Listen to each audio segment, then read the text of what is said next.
Hello, everybody. My name's Adam. I'm one of the joint artistic directors of Box Tricks, and it's my absolute pleasure to welcome you tonight. Tonight's workshop, Masterclass, spoken words, poetry in theatre. Testament is let me see if I can get this right, a writer, a poet, a playwright, a beatboxer, rapper. What am I missing out?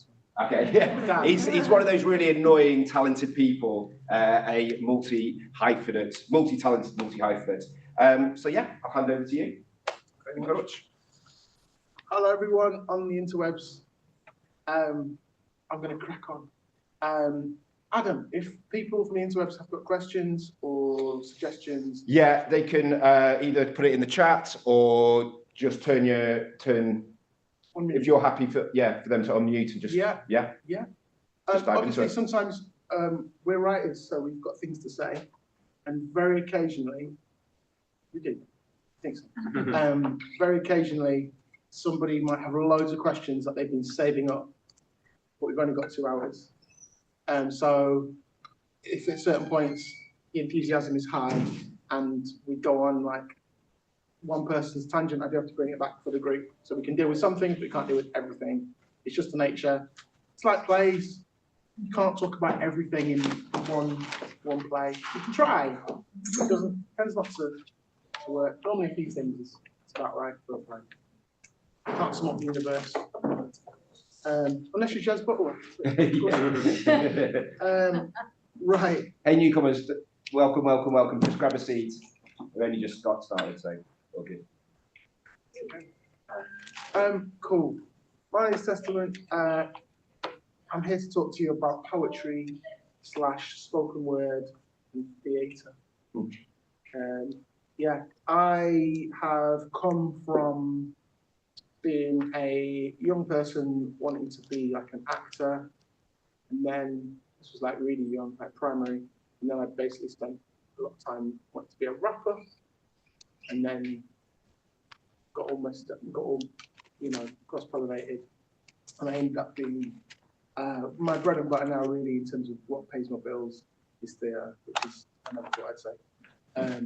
But what I'm kind of known for is pieces of work that are polaristic, I would say.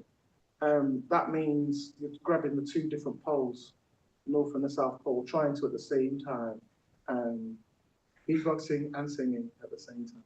So, So I love car crashing ideas together, whether that's a concept, whether it's form. I love being really playful with that. But also I think life's really messy as well. And that's in my work too. You can take that however you want.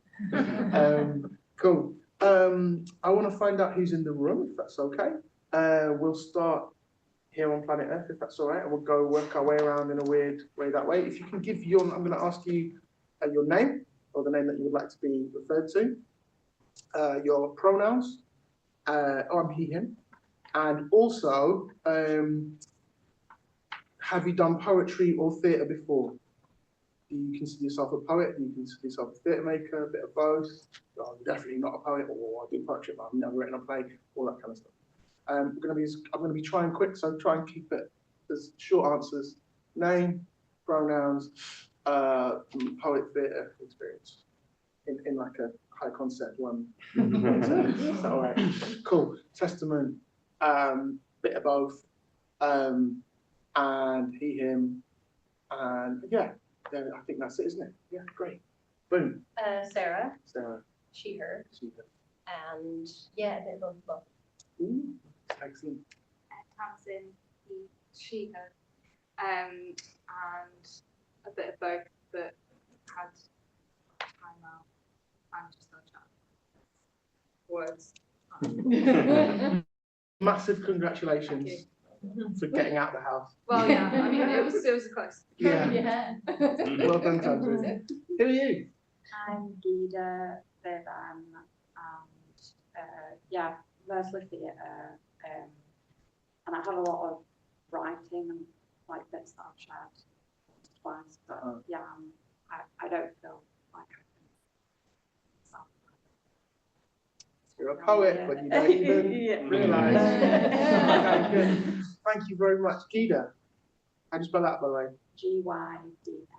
That's so cool. Excellent. Yes. Hi, I'm Rachel, she, her, and I am absolutely a poet. I don't have much theatre experience, but I have a lot of experience on stage as a poet, and I'm making a set at the minute, so that's why I'm here to think more about that and speak about it with people. Rachel, that's going to stand you in really good stead. You. Oh, no, you go first. Ladies first. Okay. Thanks. Naomi, she, her, bit of both. And if anyone is in Furnace, I am the incoming Furnace coordinator, taking over from Linda next month. So maybe see some soon. Can you give a one-line pitch for what is Furnace? Furnace is Leeds Playhouse's talent development scheme, and it's for theatre makers of all persuasion. Thank you. Backgrounds, everything. And you help. Yes. You're helping get artists get to where they want to Yes, we are supporting local artists to get to where they want to go. Yeah. I am a beneficiary of being part of two furnaces back in times of dinosaurs. My first ever play had 2 sharings at 2 different furnaces, and now I'm a playwright. Hard recommend. What's your name? Okay. My name's Adam. Long time no see. Yeah. And lost. And I like poetry, probably in a biblical sense more than anything. Okay. So it doesn't so much rhyme, maybe in the original language, but yeah. So is it considered poetry if it doesn't rhyme? We'll discuss that. Okay. That's really good. But not theatre? Not a big theatre person? Or a little bit? When I was younger, I used to go with my grandma, but not so much these days. Thank you very much, Adam. Yes. Okay, so Alfred, he, him. I haven't really done anything theatre related since high school, so okay. So what else was there? Poetry experience, or are you more poetry or more theatre? I've done some writing, but not really theatre-wise. I've done like screenplays, and like screenplays for fun. That's all I can say. That's wonderful. I took me ages to get to my first screenplay. Well done. You. I'm Jenny, she, her. I would say I'm probably a baby poet. And then primarily I'm a dancer, but dance theatre. And at the moment I'm trying to car crash the 2 together and see what happens in the Let's body go. when you do that. Excellent. That's exciting. Hi, I'm Adam, he, him. I've written one terrible 15-minute play about 20 years ago that I had to do on my directing course. And I do write poetry, but I don't share it with anyone. Okay, cool. And you're Catharsis. and for people that don't, you're a director. Yes, I'm a director and producer. You had Hunter of Boxer Trick. Yeah, me and Hannah, we kind of arm wrestled for that thing. That's really good. That's playing itself. Yeah. Excellent. Who are you? Hi, I'm James. I'm a playwright. A bit like Adam, I do write poetry, but it's always like a personal thing for myself. I'm also a new parent as of just 9 months ago. So, Wow. Yeah, so I'm also slurring my words a lot, making sense. A lot of early mornings at the moment with the hot weather. Maybe. Bless. Yeah. Excellent. Thank you. Lovely to meet you, James. I'm Bridie. I've got loads of theatre experience, sort of lecture in theatre, write about theatre as an academic. Done poetry that has actually been published. Oh, look at that. It was a university publication. It was like, the students doing it. So, but I have always done poetry as sort of a private thing, apart from this one moment where I sort of submitted them. And I've devised theatre work, but not ever written a play.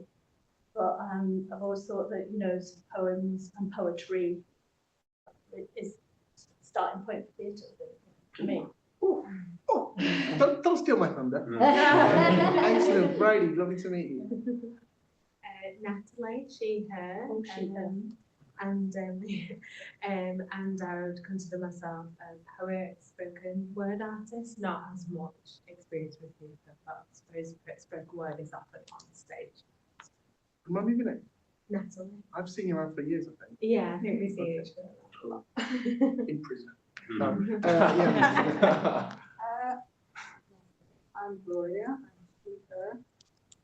I've always loved, well, I've always loved writing, but something stopped. Absolutely. I also love theatre very much. My theatre has more been involved in directing, acting, stuff, that kind of thing. It is my dream to put a play on, but I do struggle with dialogue. I don't struggle with concepts, I struggle with dialogue. I don't know if I'm chasing windmills and I'll never be able to do dialogue, but maybe that's my thing. Regarding poetry, I never considered myself a poet. I didn't like poetry that I liked.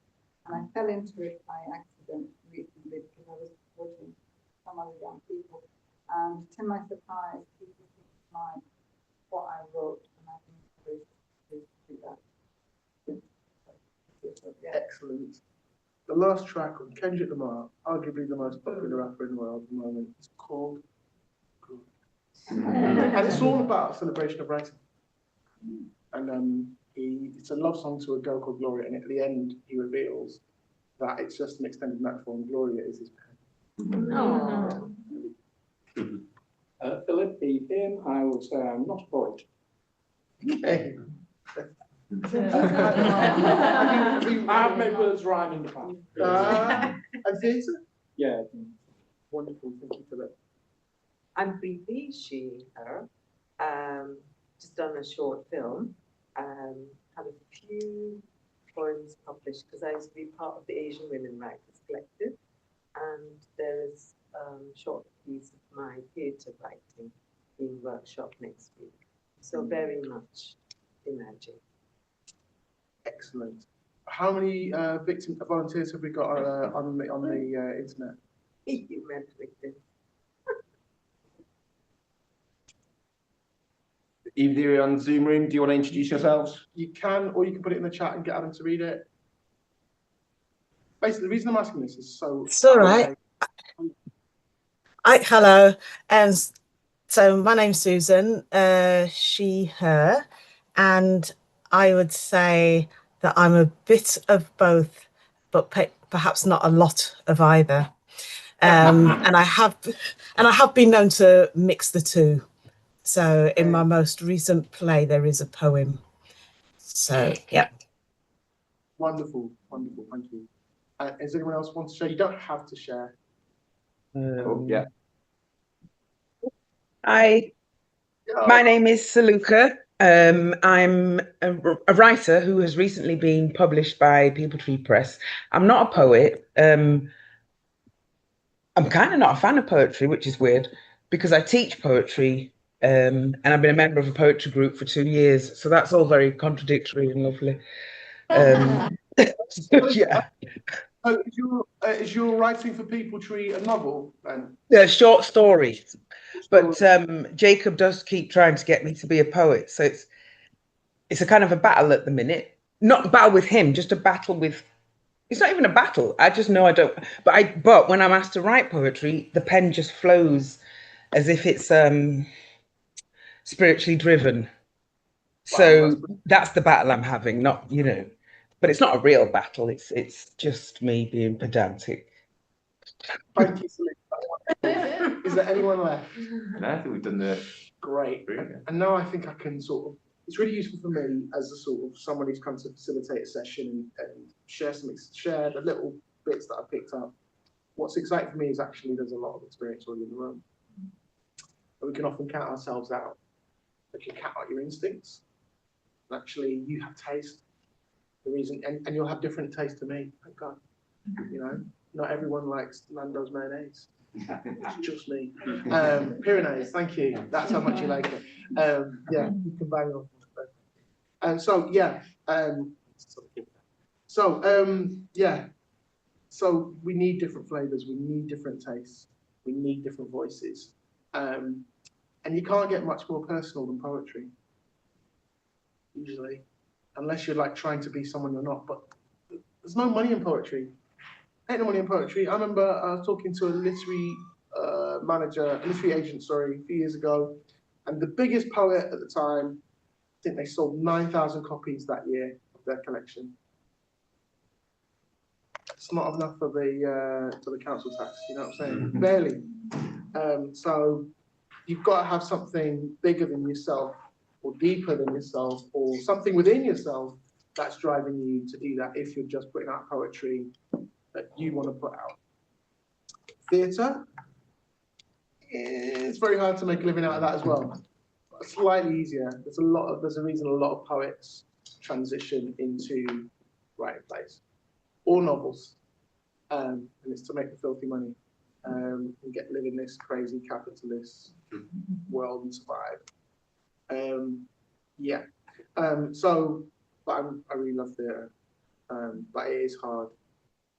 Even so, a friend of mine who's a really big name playwright. He was like, "Yo, I'm moving to TV." Because yeah, I've done a bit of telly, and what you get paid.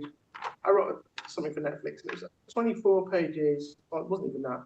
22 pages of animation, and what I got paid for 22 pages of animation, which took me a few months, is the same as the play that has taken me 5 years to write. Mm-hmm.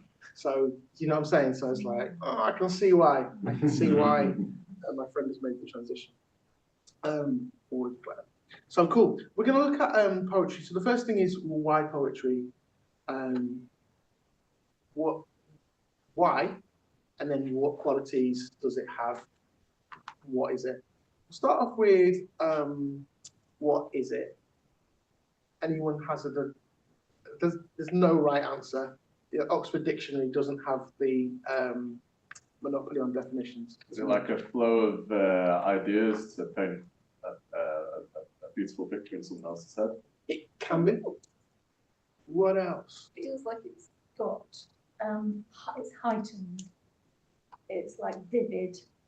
It's rhythmic.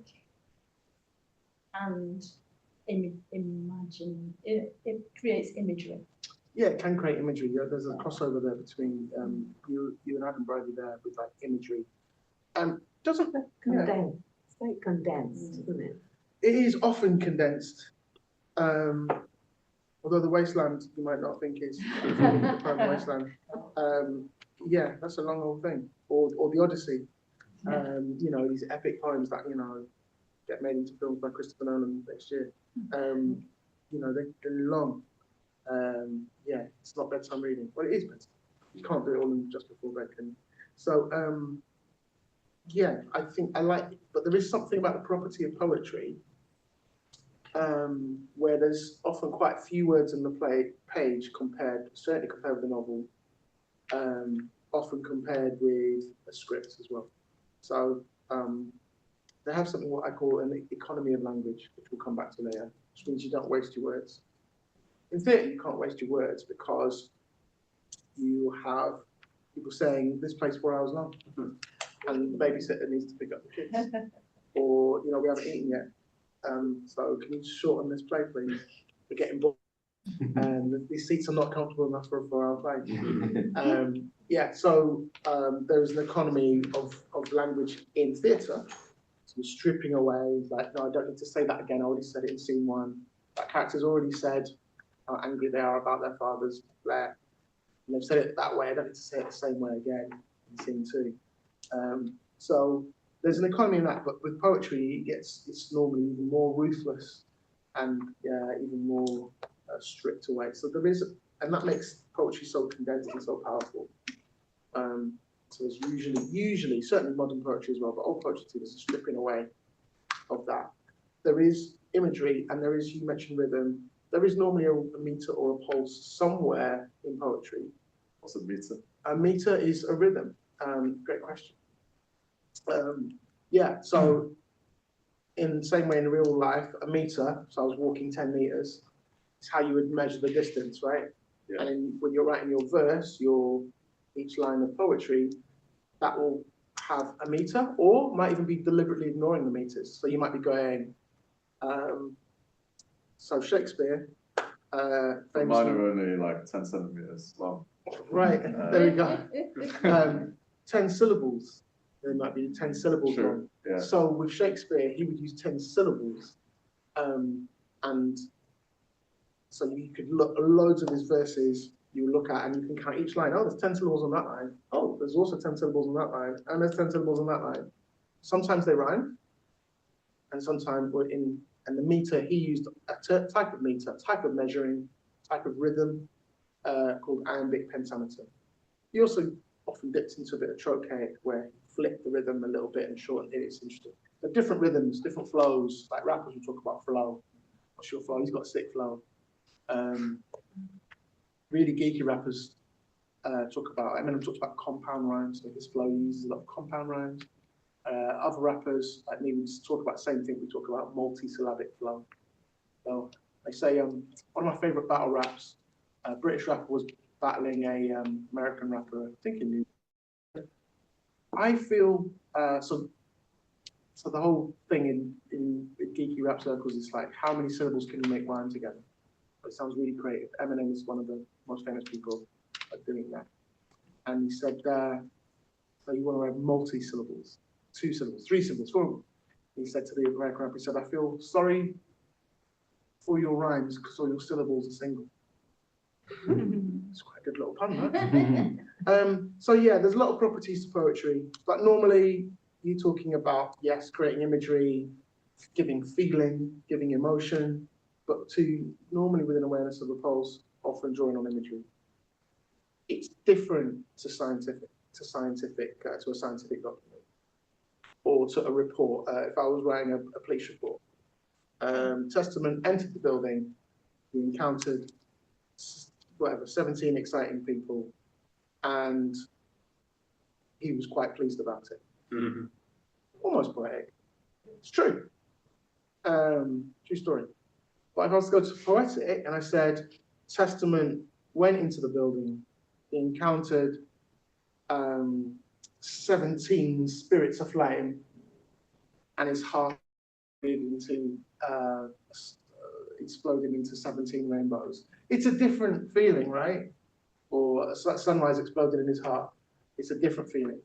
I got a text message. She said, it's over. I'm really sad.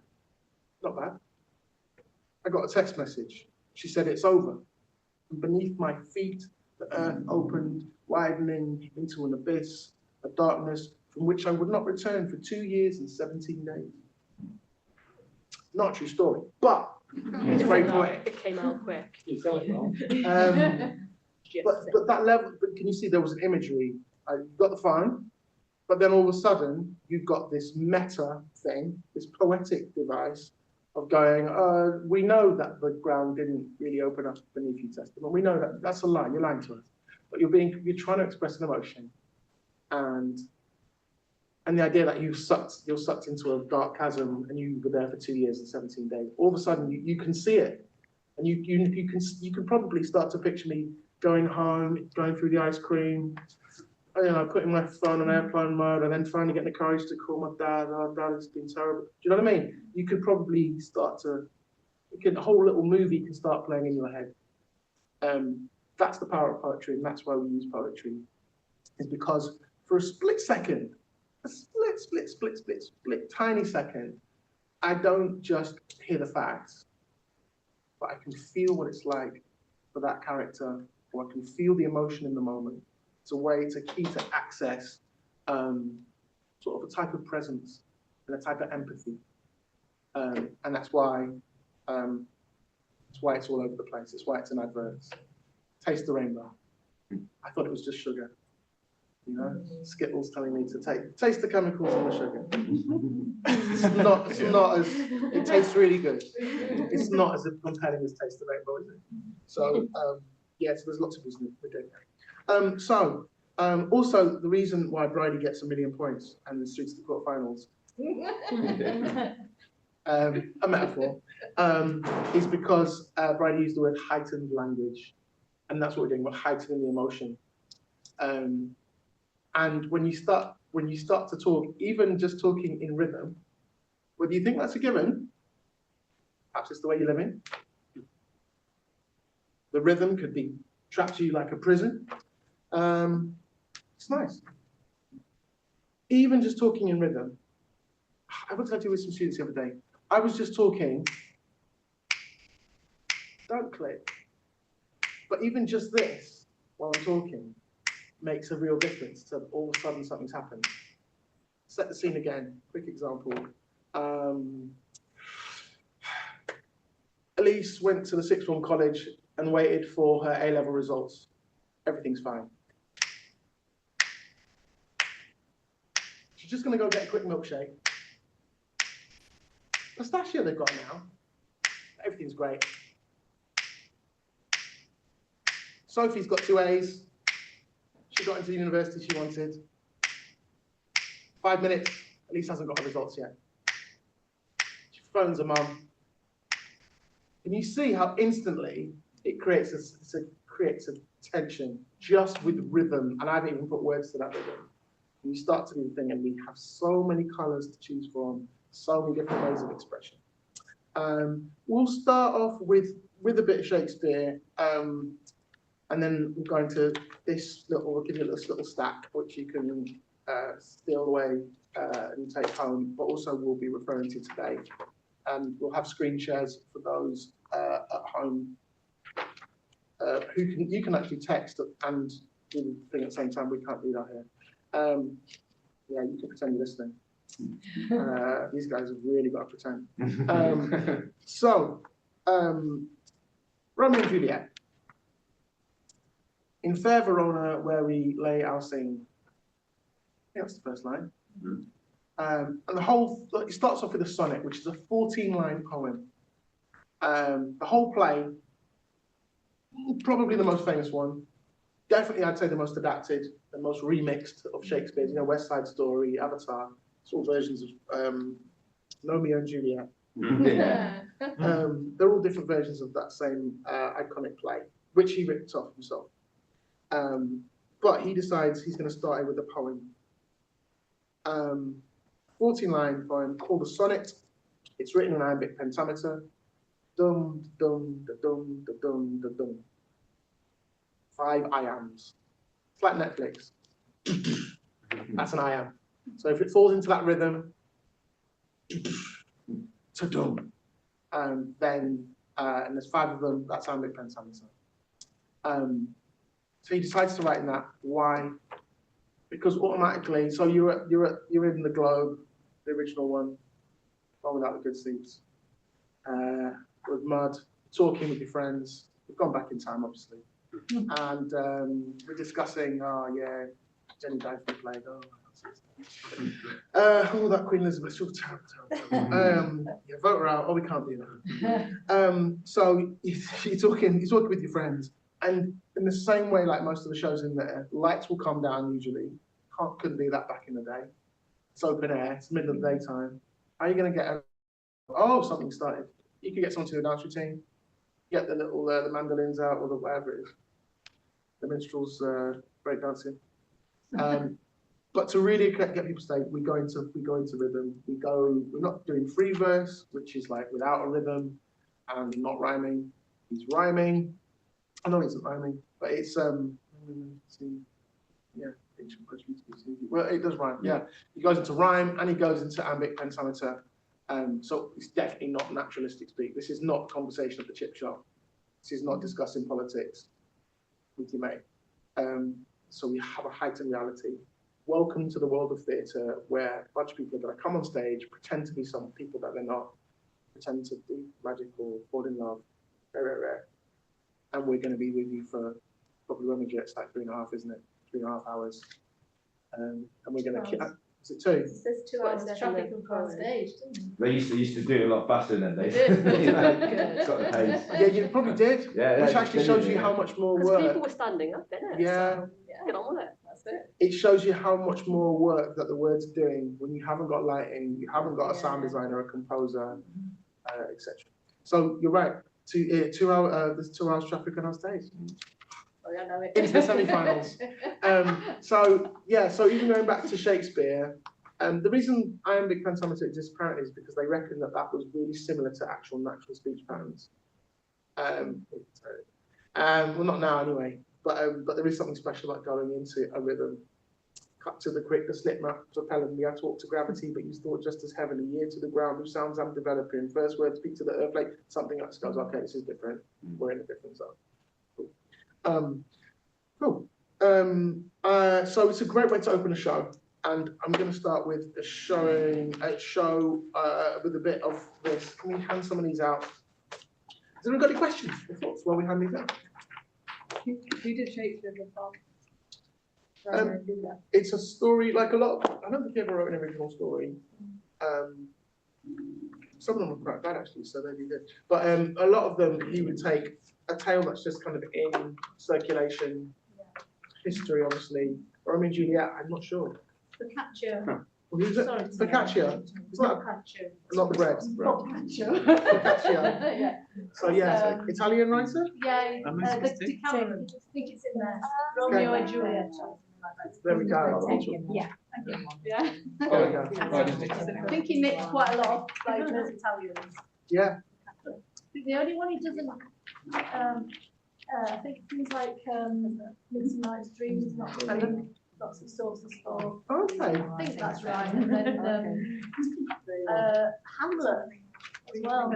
I'm not sure if it's a. I don't know about Hamlet. But wasn't he a real English book? Possibly could have been. But I mean, it's a storyline, isn't it? Yeah. That's the. I think it's not from the lines. Yeah, it says a whole. Freud. He's still from Freud. Oh, okay. Yeah, so like there's like 7 or 6 poems, 6 poetic bits in here. The single syllables. Yeah.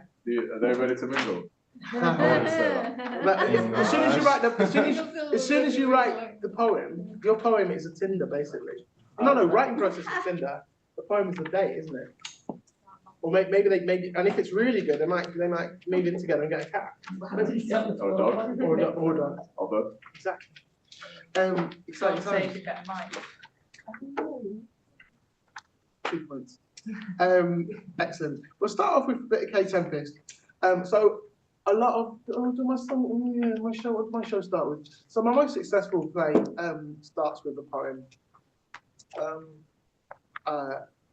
And why do I start with a poem? K pretty much does exactly the same thing. So this is from a play called Brand New Ancients, and it's the first. This is Mark. Did you see it when it was here? No. I saw it contact. Oh my gosh. Like spiritual experience. Right. Yeah. I met Kay after I was like, Kay, you're a prophet. You're bringing something divine and spiritual and good and giving it to the people. Thank you. Cool. Can I get a volunteer? We've got one. Oh, we're going to go, Sarah? Go ahead, Sarah. Sure. Yeah, let's Take your time. Okay. Go for it. I'm just reading the whole thing, yeah? Yeah, from just the whole page. Very cool. The stories are here. The stories are you and your fear. And your hope is as old as the language of smoke. The language of blood, the language of languishing love. The gods are all here. Because the gods are in us. The gods are in the betting shops. The gods are in the cafe. The gods are smoking fags up the back. The gods are in the office blocks. The gods are at their desks. The gods are sick of always giving more and getting less. The gods are at the rave. 2 pills deep into dancing. The gods are in the alleyway laughing. The gods are at the doctors.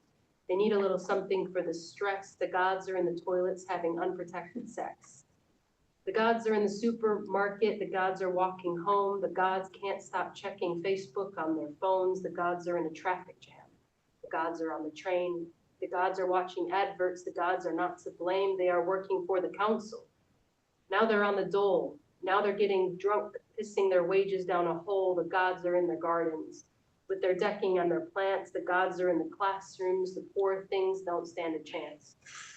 They are trying to tell the truth, but the truth is hard to say. The gods are born, they live a while, and then they pass away. They lose themselves in crowds. Their guts are full of rot. They hope there's something more to life, but can't imagine what. These gods have got no oracles to translate their requests. These gods have got a headache and a payment plan and stress about when next they'll see their kids. They are not fighting over favorites. They're just getting on with it. We are the brand new ancients. Great. And applause for Sam, please. Okay, so this basically is the thesis of the play. In the same way Shakespeare goes, oh, how do I get all this exposition out real quick and it not be boring? How do I go, all right, there's two families, yeah?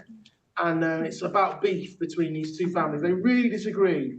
It's terrible, lots of people have died. It's been going a long time. It's in Verona in Italy. And instead of just someone giving you the, you know, the Star Wars crawl at the beginning, because Star Wars just put it in a crawl. The Tax Federation, thanks, George. That's really creative. Terrible. Love Star Wars, but come on.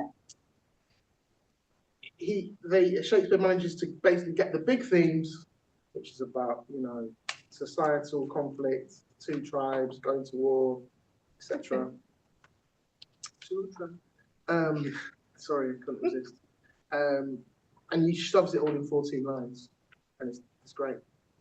And I can remember bits of it. It's great. Kay does the same thing. So it's like, wow, human beings, you're amazing. You are amazing. You're special. You are divine, or you have the divine within you, but you're flipping messing it all up, what you're doing. And Kay's responding to the epic Greek, Roman. This is Kay's version of a modern retelling of a Greek epic poem. The whole play is a poem. It won a poetry prize, in fact. I think Kay won like 30 grand. Good. Very much deserved that. Ted Hughes Prize Poetry. We've got another Ted Hughes winner down the road in Chapeltown. Amazing. Kale. Check out Kale's work. But yeah, it's amazing because it's a poem, but it's also a play. So the whole thing is poetic. There's loads of rhyming in it. Not all of it rhymes. Some of it is in the voices of a character. Some of it is written in third person, like a novel. Spider went to the chip shop and then he did this and then he did that. But at the beginning, and then often it zooms out to a sort of God's eye view or a third person eye view and says, look at humanity. Look at these problems. Oh, what about fathers? Oh yeah, talk about that. So this is, I thought it was an extraordinary piece. 1 hour, 45 minutes in the quarry, poetry with a live band. I wept like a baby at the end. Wept. It was so spiritual. It was a really powerful experience. But what I love about Kay is Kay loves humans. She loves people. They love people. And they believe in people. And they believe in giving people chances. And it really comes strongly across even in this. The poor things don't stand a chance. Kay's talking about her. I'm talking about the people that we know and whatever, the ups and downs. So it's a great piece. So it elevates it. It uses repetition a lot. The gods are doing this, the gods are doing that. It's like my favourite poet, Gil Scott Heron. The revolution is this, the revolution is that. The revolution will not be televised. The revolution will be quoted many times. The play I saw last night started with the revolution will be fashionable. Royal Exchange. Hard recommend. Liberation. Very good.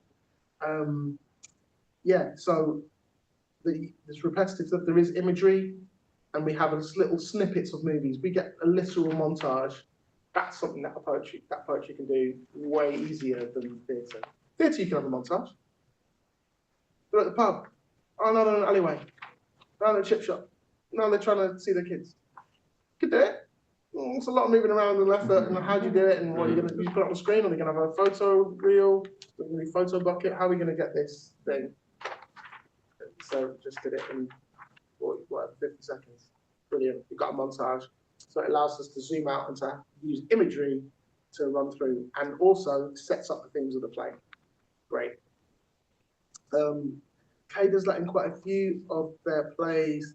There's a wonderful play called Wasted, which really inspired me, where the poetry was a Greek chorus. And often when in brand new ancients, the poetry becomes a Greek chorus. So it uses it to motor along with the plot, but then we'll stop and go, right, let's comment on everything, which is what they did in Greek theatre thousands of years ago, the sort of Aristotelian idea of Greek nonsense. Anyway, we're still living under the Greek mandate. And it's nice that we're finding new films and new ways to break out of it. And take the good stuff from it, leave the bad stuff. But this is fantastic. So in Black Men Walking, it's all about Black British history. It's all about how we all should be welcome in this country. How there is a Black Victorian buried just over there, and there's Black people over there, and Black people have always been part of England before the English got here. So it's like that's the thesis of the play. You get that in the first thing, and you actually get named. It's a bit like Shakespeare in that it doesn't just set up the themes. It gives you hints about what's to come. It gives you the micro plot spoilers. You seen the film Sinners? Yes. That opening thing, it's very poetic, and they go, here's the rules of music and vampires, basically, but without telling you. And then when it happens, you're like, oh yeah, and they even just so you understand, because Hollywood doesn't trust people to put things together, which is fine. I love it. So there we go. So one way you can use poems is to set up your world. It's a very easy way. Why do you want to? And if you're doing a kitchen sink drama where it's like you're gonna have a steak, you know, everyone's gonna be sat around the kitchen arguing about you didn't pick up kids. I was trying. But it's actually all about whatever loss. You can do a poem about loss at the beginning. Very exciting. It's a great way to set up a world.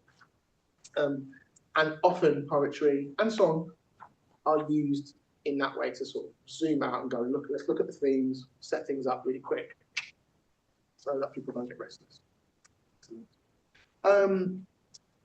I want to look at this next one. And we're going to look at iambic pentameter. This is from a scene. Bridie is not allowed to talk about this. Okay. Can someone be number one and someone be number two? Any questions actually before we go on? Are you going to be number one? I don't mind. I'll be number two. I'll be number one then. You saw how many lines number two's got. Yeah. Cunning, Adam. Shy. All right, great. I want to see where it's from. James, hit me. Art thou so bare and full of wretchedness, and fearest to die, famine is in thy cheeks. Need and impression starveth in thy eyes. Contempt and beggary hangs upon thy back. The world is not thy friend, nor the world's law. The world affords no law to make thee rich. Then be not poor, but break it and take this. My poverty, but not my will, consents. I pay thy poverty, and not thy will. Thank you very much. Adrian, fake Amazon vouchers. It's terrible. Or in Roblox, if you know what that is. Excellent. Okay, what they're saying? Who says what? Shall I read it? Should we do it? Can we do that again? And we're gonna try and really slow it down. And we're gonna try and really feel the rhythms of it. It'll be like, art thou so bare and full of wretchedness, and fear to die, famine is in thy cheek. You're gonna really try and make it work. Can you do that for me, James? It's gonna sound weird, it'll sound wrong, but that's okay. We do that. Art thou so bare, full of wretchedness, fearest to die, famine is in thy cheeks. Need and oppression starveth in thy eyes. Contempt and beggary hangs upon thy back. The world is not thy friend, nor the world's. The world affords no law to make thee rich. Then not be poor, but break it and take this. My poverty, but not my will. I pay thy poverty, and not thy will. Excellent. Has anyone ever seen Spoken Word Live? If you've seen Spoken Word, been to a Spoken Word gig, you'll love it. So rich. Like 2 hours of different people, just words coming at you, and it's amazing. You're hearing all these stories and people saying about this experience they had and that, and the dream of this. It's really moving and touching and hilarious and funny. It's just breadth of humanity on To stage. suggest one. Go on. Blur the Line. Yeah. Which happens every so often. Just keep an eye out Last for one it. at the Howard Assembly Rooms, was it? No, it was. It was, yeah. The last one I actually performed at. Oh, but the one before was at Harrods. Yes, it was, definitely. But the last one was at Hyde Park Book Club. Is that Lens? Lens is great. It is. Great. So blur the lines. Yeah. Very good. So, spoken word artists, or spoken word poets, or performance poets, they write for it to be performed, which is what Shakespeare's doing. So you want to get reactions out of the audience. You want them to feel something. And like slam poetry in particular, they will say things in a certain way to make words hit. And that's the cliche. I saw a cat. Why did the cat hate me? Right? Don't judge me. Don't judge me. Right? And they exaggerate cadences to make sure words fall and that the meaning sinks in. Right? So it's great. It's very playful. But you can be a really interesting experience seeing someone who's actually a page poet, or somebody who writes for publication, favour on favour, for the Times Literary Supplement, or to be studied, read their poems out. Because often there's a lack of performativity. They're not desperately trying to say, oh, we need a revolution, like that. And they're not, you know, but it will be like, it can often be feeling of detachment, which actually means they're leaning on the words even more. They can't get away with a bad syllable. They craft the thing. So a friend of mine, who's primarily a page poet, reads in a really flat monotone. And the first few times I was like, really? But then you really get into it. And then you're doing the work to bring out the meaning in the words. I think with Shaky Baby, as he likes me to call it, which is what this is, there is an element of performativity. These days when you see Shakespeare, they can play with the rhythm. They want to be naturalistic. So it might look like that on the page, but they might be like, oh, that's so bare and full of wretchedness, and fear is to die. Famine is in thy cheeks. Need oppression starveth thine eyes. Contempt and beggary hangs upon thy back. The world is not thy friend, nor the world's law. You know, it could go, it sounds like a cat. Or someone trying to have a go at you or something like that, which is great. Different strokes for different folks. What works for some people doesn't work for others. Some people just get lost and it sounds boring, you want to go home. But there is something in the rhythm there which gives it form and heightens it, because it has got a rhythm to it, and some of it rhymes. But what is in there is imagery and loads of playfulness in terms of language. This is Shakespeare. You know the play? It's Romeo and Juliet. It's Romeo and Juliet. It's my favourite bit of Romeo and Juliet, where this is Romeo buying poison. He's convinced Romeo's number one. That's not your favourite. That's dark. It's very dark. He's so smart. He convinces the pharmacist to give him the poison. He's like, listen, Boots the chemist. The world's not your friend. Let me give you some money for this poison. And the guy's like, no, I don't want to give. Come on, man. Just give me the poison. What are you going to do with it? It doesn't matter. Just give me the poison, man. Look, the kids are going to starve. Come on. I'm rich. You're not. So, but I love it because Shakespeare's telling us loads actually about the gap between rich and poor in Elizabethan times. Okay, Shaky. So really good. So the imagery, the world is bare and full of wretchedness. Like that is kind of biblical. Fear is to die. Famine is in thy cheeks. So describing the physical appearance of this gaunt, skeletal Leeds chemist. Sure, it's in boots.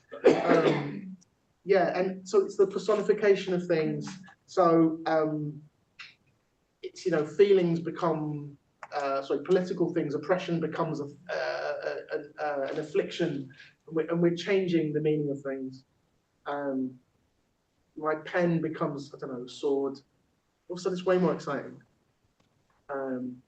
The syllables go on dates, on Tinder dates, and make love and can get the cat or a dog. It's way more exciting and makes us relate to it a lot more. So it's actually quite political, which is, but it also pushes the plot forward at the same time. How can I get information? How can I get the scene from point A to plot point B and still be entertaining? Which is not a bad way to do it. It's not a bad way to do it at all. And in terms of like basics of playwriting, most plays that we encounter, like 99% of them, the characters all want something. Romeo wants to be with Juliet. Juliet wants to be with Romeo. Tybalt wants revenge. Mercutio just says, why can't we all just get along? Everyone has got a want, and the play is the intersection of all these different characters' wants. And scenes are really exciting when, even if it's really, so after the poem in my play, there's a monologue, and then when the actual play really, really starts, two people are waiting to go on a walk, in Black Men Walking. One person wants to think about the argument he's just had with his wife, and he's trying to compose a good text back to his wife. How do I convince my wife that I should be on the walk and shouldn't be at home? And he's really stressed out. We just heard one side of an argument. And the other guy really wants, well, he keeps offering him food. So there's like really eerie silence. He goes, good shot that, isn't it? The guy's like, yeah. Do you want a Kit Kat? No. Snickers? Double decker? You know, and it goes on, but just the tension on like, one guy wants to text, the other guy is really desperate to connect with him and to try and be friends with him, to try and say, hi, what's happening? Do you want a chocolate bar? No. What about this chocolate bar? No. You brought fruit? Oh, right. You know, and even that is entertaining, and they made it really funny, just off one guy barely doing anything, and the other one doing that. So here we have the same thing again. One guy wants something, the other one doesn't want to give it to him. It's a good way, because he could have just gone, Romeo gets poisoned. And a lot of productions cut. But it's great. And even the plays on words, which rappers love doing, but Shakespeare definitely does. So, you know, when the apothecary finally gives him the poison, he says, my poverty, but not my will consents. So I'm giving you this, not because I want you, but because I'm flipping desperate. Yeah, I'm on food bank vibes, right? And then Romeo's like, right, I pay your poverty and not your will, don't worry. You know, it's a really way of flipping the words. It's very clever, very entertaining. My poverty, but not my will consents. I pay their poverty and not their will. So it's kind of like, I see. Or you could play, it depends how the actor plays it. The actor could play it like a right idiot. Right. What used to be bad pharmacists? I feel like pharmacists would be rich, right? Because they sell stuff that people want. He could be a really bad pharmacist, right? Could be Lloyd's pharmacist. There's another pharmacist in the play, which is the friar, isn't it? And he's in the church. So they're undercutting. The church are undercutting the pharmacists. You could build the whole concept for Romeo and Juliet on that, couldn't you? But I don't know if anyone remembers. He dies temporarily. Yeah. So he is a shit pharmacist. No, she dies. No. I think the pharmacist. She dies temporarily. He doesn't. He dies. Juliet. That's the whole thing. Is like she gets fake poison that makes her look asleep in a sort of Jack Bauer 24 type of way. It's very good. I'm going to the Leonardo DiCaprio movie. Same way. There's not Romeo doing it. So she gets it from the friar, who's the good pharmacist. Yeah. So the friar's like, here's a sleeping potion, makes you look like you're dead. And I'll get a message to Romeo saying, you know, she's not really dead. Don't worry, go meet her, and it'll be great. Jet 2, right? And the message goes awry, doesn't it? But the message goes awry. He gets there and goes, oh, she's dead. I'm going to join her in death. Gets himself some poison. Buys poison, which is this is the incident, and then sad times. And then the message, let's mix up. So what happened to Ryan, huh? What's that? What happened to Jet 2? Exactly. They went bust. Yeah, they couldn't get legroom. Right, cool. So that's one way of elevating scenes. So so when you think about poetry, you use metaphor, makes us engage with the content more, allows us to talk about two things at the same time. Toby Campion, he's one of my favorite poets who also writes poetry. He did a wonderful poem about being the queer kid in high school. And he does this beautiful poem where he talks about the school as a safari. And it's like an extended metaphor. And these people are giraffes, and these people are lions, and these people are rhinos, and these people are whatever. And for the first time, because it was an extended, because it's a metaphor, I was like, oh, that must have been what I had a horrendous time at school for completely different reasons. I was like, oh, I think wow, I could feel a little bit of that emotion that Toby might have gone through, which I'm a cis, straight dude, right? So like, I was like, oh, brilliant. And I felt care, I felt empathy, I felt like world, I felt injustice. And I was like, this is dope. These poems are bringing us together. So I think that when you're using those poetic devices, whether it's a metaphor, I saw a crazy play where it was set in a Vietnamese takeaway, and halfway through, one person came on as an ant and the other one came on as another insect, and one was oppressing the other, and then it went back to being in a Vietnamese takeaway. Like, that's poetry. Weird, but it was great. But you got what they were trying to say. We literally had people dressed up as like grasshoppers and shit like that. You know? You're thinking about it. Not so long. So what's that called? So long. Could be. And I think someone, it was a human trafficking. It was 2012 when I saw it in India randomly. The British director. And yeah, it was mad.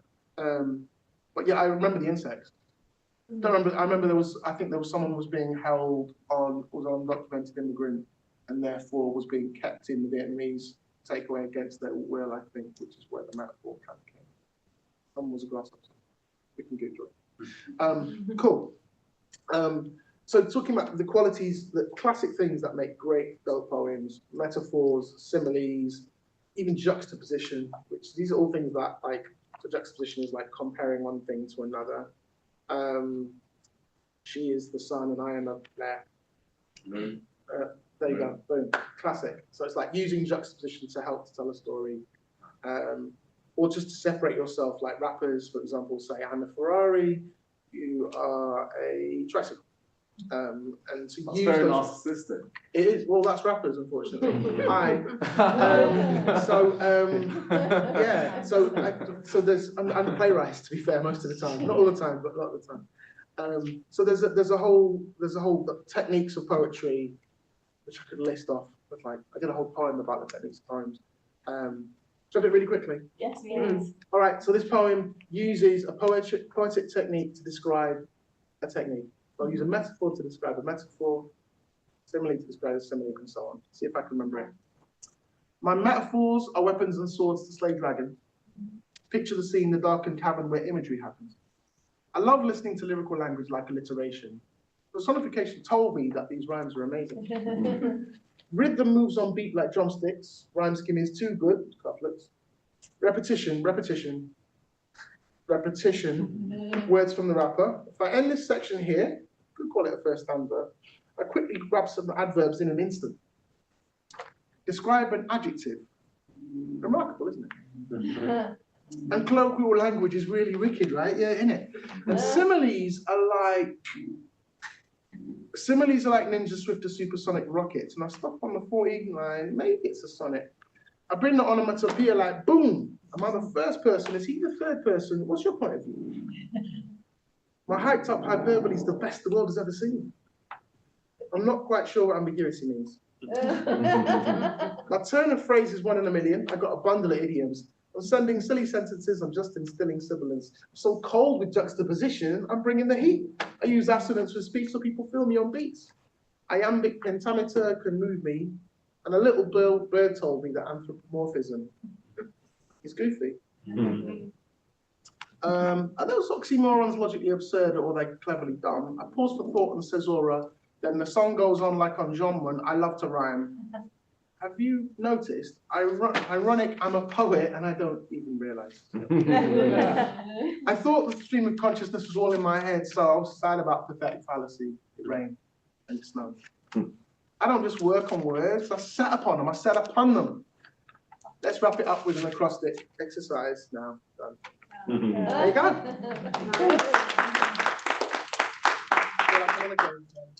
Yeah. They do. It's my most viewed video. Yeah, it gets used in a lot of schools. It's great.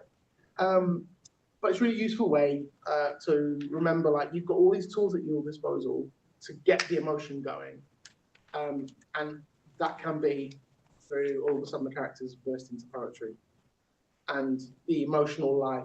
So we know, oh, they've just lost their job, and all of a sudden the poem comes on about the unemployment and the mines being shut and the people walking home and the coal on their faces, and obviously you go, wow, this massive scene. It's all 20 lines, and then you're back into the scene. How was it? I haven't lost my job, right? And all of a sudden you're in. What do you mean you're going to break the strike? You know what I mean? Especially when you've set up the stakes in the poem, it's like all the hundreds of people walking on the line, unemployed, getting beaten up by the police, getting arrested by the police illegally. You know, and you're describing all this pain, and then someone comes home and they're going to break the strike. It's the whole flipping out. The stakes are high because we felt the pain of 1,000 people in 14 lines. Someone's going to go against that. And okay, so let's try Aisha. I'm going to wrap this. It's got some racial language in it. So I feel like I should take responsibility for that and wrap it myself. There's two N words today. One at the end, one now. This one's not as bad as the last one. So this is from Black Men Walking. Before I do it, has anyone got any questions so far that have sprung to their brains? No? Okay. So, a new character turns up in Black Men Walking. Black Men Walking is actually about a black woman. It's not really about men at all. Well, there are men in it, definitely very important. But actually, the question of the play and are they going to make, whose choice is going to make the choice, and are they going to have a good future or not, is actually about a black woman, a young black woman, juxtaposed with the older black men who think they've got all the answers. She turns up, they're not even sure if she's real to start off with, because she's come out of the mist. And they don't know why she's stuck up in the Peak District. And this is quite naturalistic dialogue just before this. But they're just literally chatting, go, where have you come from? And she doesn't want to give any answers. She's keeping a mystery as to why she's decided just to leave Sheffield, drive up a mountain, and just be by herself, be with nature. You know, she's not even dressed for it. She's just come off a night out. And it's like, what's she wearing? What's going on? This is why. And it breaks the naturalistic dialogue by doing this. I'm not sure really. What am I going to eat? Look up at the menu in front of me. Some popcorn chicken, zinger box deluxe feast, or fries and 2-piece. A few of my mates, we were out on a rave, but now it's just me. Can't decide what I'm having. Zinger tower fillet with cheese, just yum it. Normally I'm not a girl who's out on my own, especially on Friday night on City Road. But I got the car, and on my way home, I thought I'd get hot wings. Wait, oh. Can I have the box meal with hot wings, please? I take my food, sit down at the restaurant, take a quick pic and Instagram it. And after the food is devoured, I spot my old friend Kaza working behind the counter. She's a sweet girl, thought that I'd shout her. There's still a queue, so I walk around, but I'm waiting to say hi. And just as I was about to, something happens to mash up the encounter. Some nugget in the queue starts running his mouth off, getting louder, you know, like a loud does. He's a bit drunk, thinks I'm cutting in front, Mr. Big Stuff. And he turns and he says, get to the back of the queue, Nig-Nog. Get to the back of the queue, Nig-Nog. Get to the back of the queue, Nig-Nog. And all the place silent as if things about to kick off. And you know what? I just laughed at him. For real, I just laughed at him. Is that the best you can do? Somebody tell him, please. Those your best words. Your words ain't threatening. Nig-Nog. What's this, the 70s? Nig-Nog. Sounds stupid. Don't sound menacing. Of all the racist insults you could have involved, Nig-Nog, you chose that one. Oh, that's interesting. I'm not sure it really works. You're such a simpleton. You slur your slurs. He's looking a bit shook now. Did you think you scare me? Like a tremble and leg it. Even your ignorance is ignorant. Even your terrible attempt at offensive is offensive. Even your diss is discredited. He mumbles something about how there's too many of me now, like blah, blah, blah, blah. Now then, listen, I'm dark and Yorkshire, Henderson's relish, so don't you ever forget it. I'm Beyonce with lemonade, that makes you a lemon, so dead it, you talk fish, you should be buried, thinking you're rebellious being racist because John Terry said it. Nah then, hell of a thing, you just got burnt. Because you got no melanin. Behind the counter, my mate Kaza just has to laugh and react to the whole incident as it happens. The drunk idiot inches towards where I'm standing. think if he swings, I'll just lamp him. And the manager's laughing too. The idiot's still rage, but the lad's on mute. I think I'd better move, let the guy grab his food, and I'll head back to Charlotte's for a brew. I turn away. He steps out my face, take a deep breath, the adrenaline phase. Sit down. When I have the realization that really, I could have got seriously brained. What a night, weird. Then this guy's mate turns around and sneers. He said, why don't you go back to your own country? You're not welcome here. It's a white country, it's my country. We don't want no immigrants in. So get out the shop with your chicken and chips. We only speak English here. And for some reason, it all hits me when I leave the shop. I get in my car and start to drive. I turn on the radio. It's toddler tea. Fire! And I'm crying. There you go. So, lovely, thank you. Yeah, the actor who plays that Dorcas in Liverpool is incredible. And I can't do what like she did it, but she's really beautiful performer. Brilliant woman. Why? In the poem, there's like epic poems about how we walk and we walk for the ancestors and da da da da da. And there's no rhymes. And it's like this epic poem about history and about black Roman emperors and healers and the black African who was given the freedom to the Keys of York in 1649 and all these different amazing people and Pablo Frank who's buried around the back of Leeds, the black Victorian circus owner, and all these like epic people that made the country what it is, who were originally African or African descent. And then you got the naturalistic scene about guys chatting about football on the way up the mountain and how's your wife? And she comes along and we don't know why she's the way she is. That's why. That's why she's got the mountain.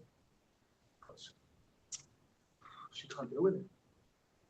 She's acting all strong. She's like a boxer, isn't she? You can see like she's got this spirit, and she's very funny. She's got rapier wit. Got a Mercutio vibe going on. And why burst into rap? Any clues? What does it do? Gets your attention. It gets your attention, yeah. And emphasizes a point. Yeah, it doesn't. I mean, a monologue would do that. I mean, like, I could just get like some orchestral music and get her to say a monologue about a thing, and it would work. And maybe I should have done that. It's her voice. It's her voice. It's what she's familiar with. Yeah. It's her fighting back.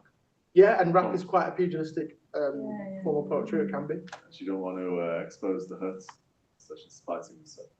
Yeah. Very, very few rappers have the courage to be really vulnerable.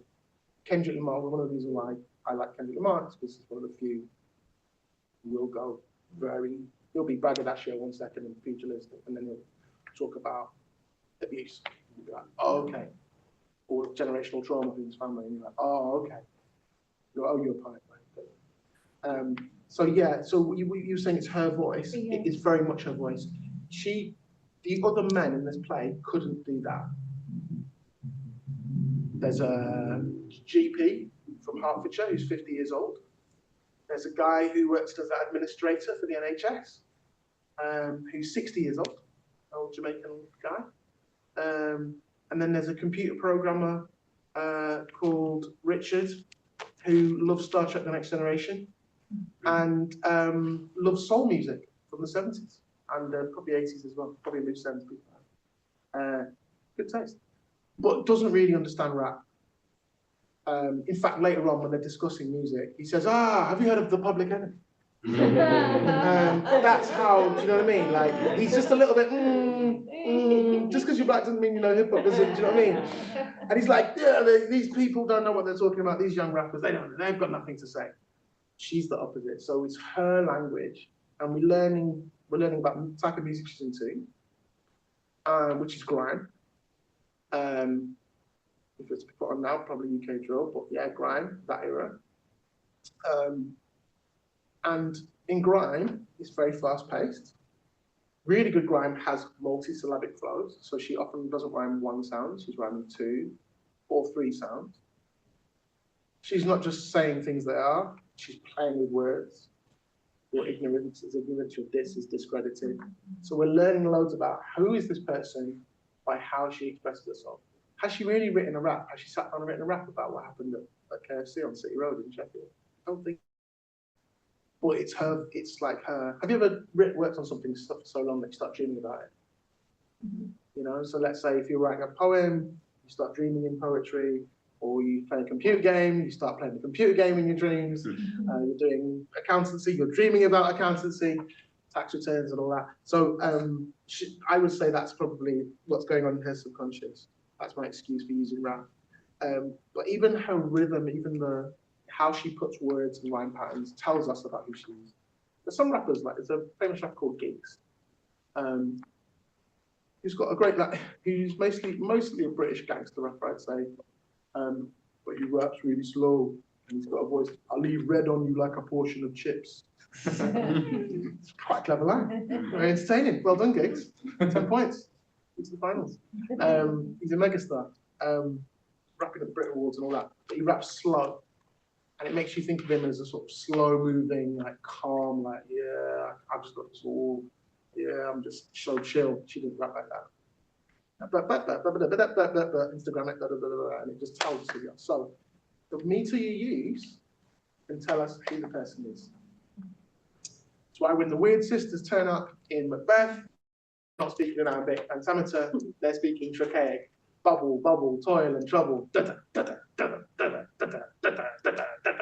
a different rhythm to how other characters in the play speak. It's like, oh, hello. So you can do that too.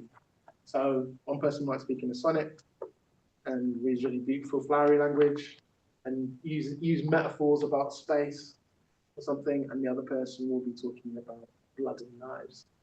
Get that in Romeo and Juliet. Romeo speaks all flowery poetic stuff, and she goes, "Dost thou love me?" She just like hits him straight between the eyes. And if you examine that balcony scene, you see how clever she is and how he is. Yeah. She brings him right down to earth. Brilliant. I don't think women can afford to mess about in them days. No, they can't. Do you know what I mean? True. Yeah. I'll just use the pill. Oh no, we can't do that. Okay. Do you know what I'm saying? It's like, okay. Right, wicked. Diegetic and non-diegetic. Those are not types of biscuit. Does anyone know what the difference between the two? One is, I don't know. Yeah. One is actually happening to the characters. So when Aisha in my play starts spitting bars, she's not really doing it. She doesn't literally like, when they're walking up a hill in the story, they're actually walking up a hill. And when they go, oh look, oh yeah, you can see Yorkshire from here. Oh yeah, you can see Derbyshire over there. It's we're on the liminal space. Okay, yeah. They are literally looking at a mountain and going, Yorkshire's there, Derby's there because we're that high up. Right? That's literally what the characters are seeing. She isn't literally rapping. We've taken a big liberty. We've made it a meta thing and made it like, this isn't real. We're not pretending we're walking up a hill. We're just going into rap.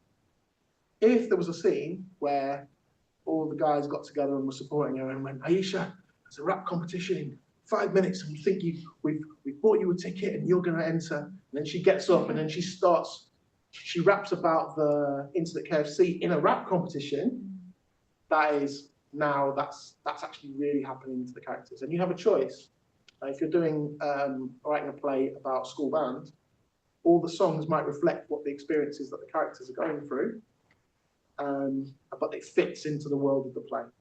But if all of a sudden, like in musicals, like, I don't know, I've got power over ice, I've had a falling out with my sister, I've run away from the court, I'm royalty, nobody understands my secret powers over ice, walking up a mountain, I'm gonna let it go. And I'll burst into song, right? So, slow goes by. Like, if that was real life, you wouldn't probably burst into song. Whereas in Sinners, for all the magic that happens in Sinners, when the characters burst into song, they're doing it in the world because they're putting on a music night, and they start bursting into song. Yeah, vampires turn up, and like the realms between death and life open, and future and time collapses in on itself as they're singing, which they don't realize. But the reason he's singing a song is about his dad is because it does tie in with the theme, but I think it's diegetic. Yeah, diegetic. It's in the world of the play, and you can do that with your poetry as well. What was quite interesting for me, listening to that poem, is another image into my head, which is very different. Several years ago, I went to my first powwow in Connecticut. They have in America? Yeah, they have a very successful indigenous community who have made fortune from gambling, basically. You know, they have casinos. So what they use the money for is to hold this powwow, which is one of the biggest powwows. It's called the 500 Nations, which celebrates the 500 indigenous communities all around, from the north to the south. And one of the people that continuously turns over to kind of celebrate and instill this nation of native pride is an actor and a rapper called Lightfoot.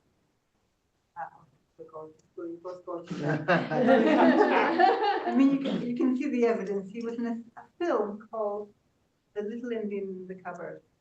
I remember that. Yeah, Lightfoot. A long time ago. Yeah, but Lightfoot has tried. He's actually created a record company because, well, it's not a record company, but this company, I don't know what the correct term now is, because we're talking quite a long time ago, because there wasn't anything out there, and people were saying to him, this is what I heard, that indigenous people, all they do is smoke weed and get, we're not interested, they don't have anything to say.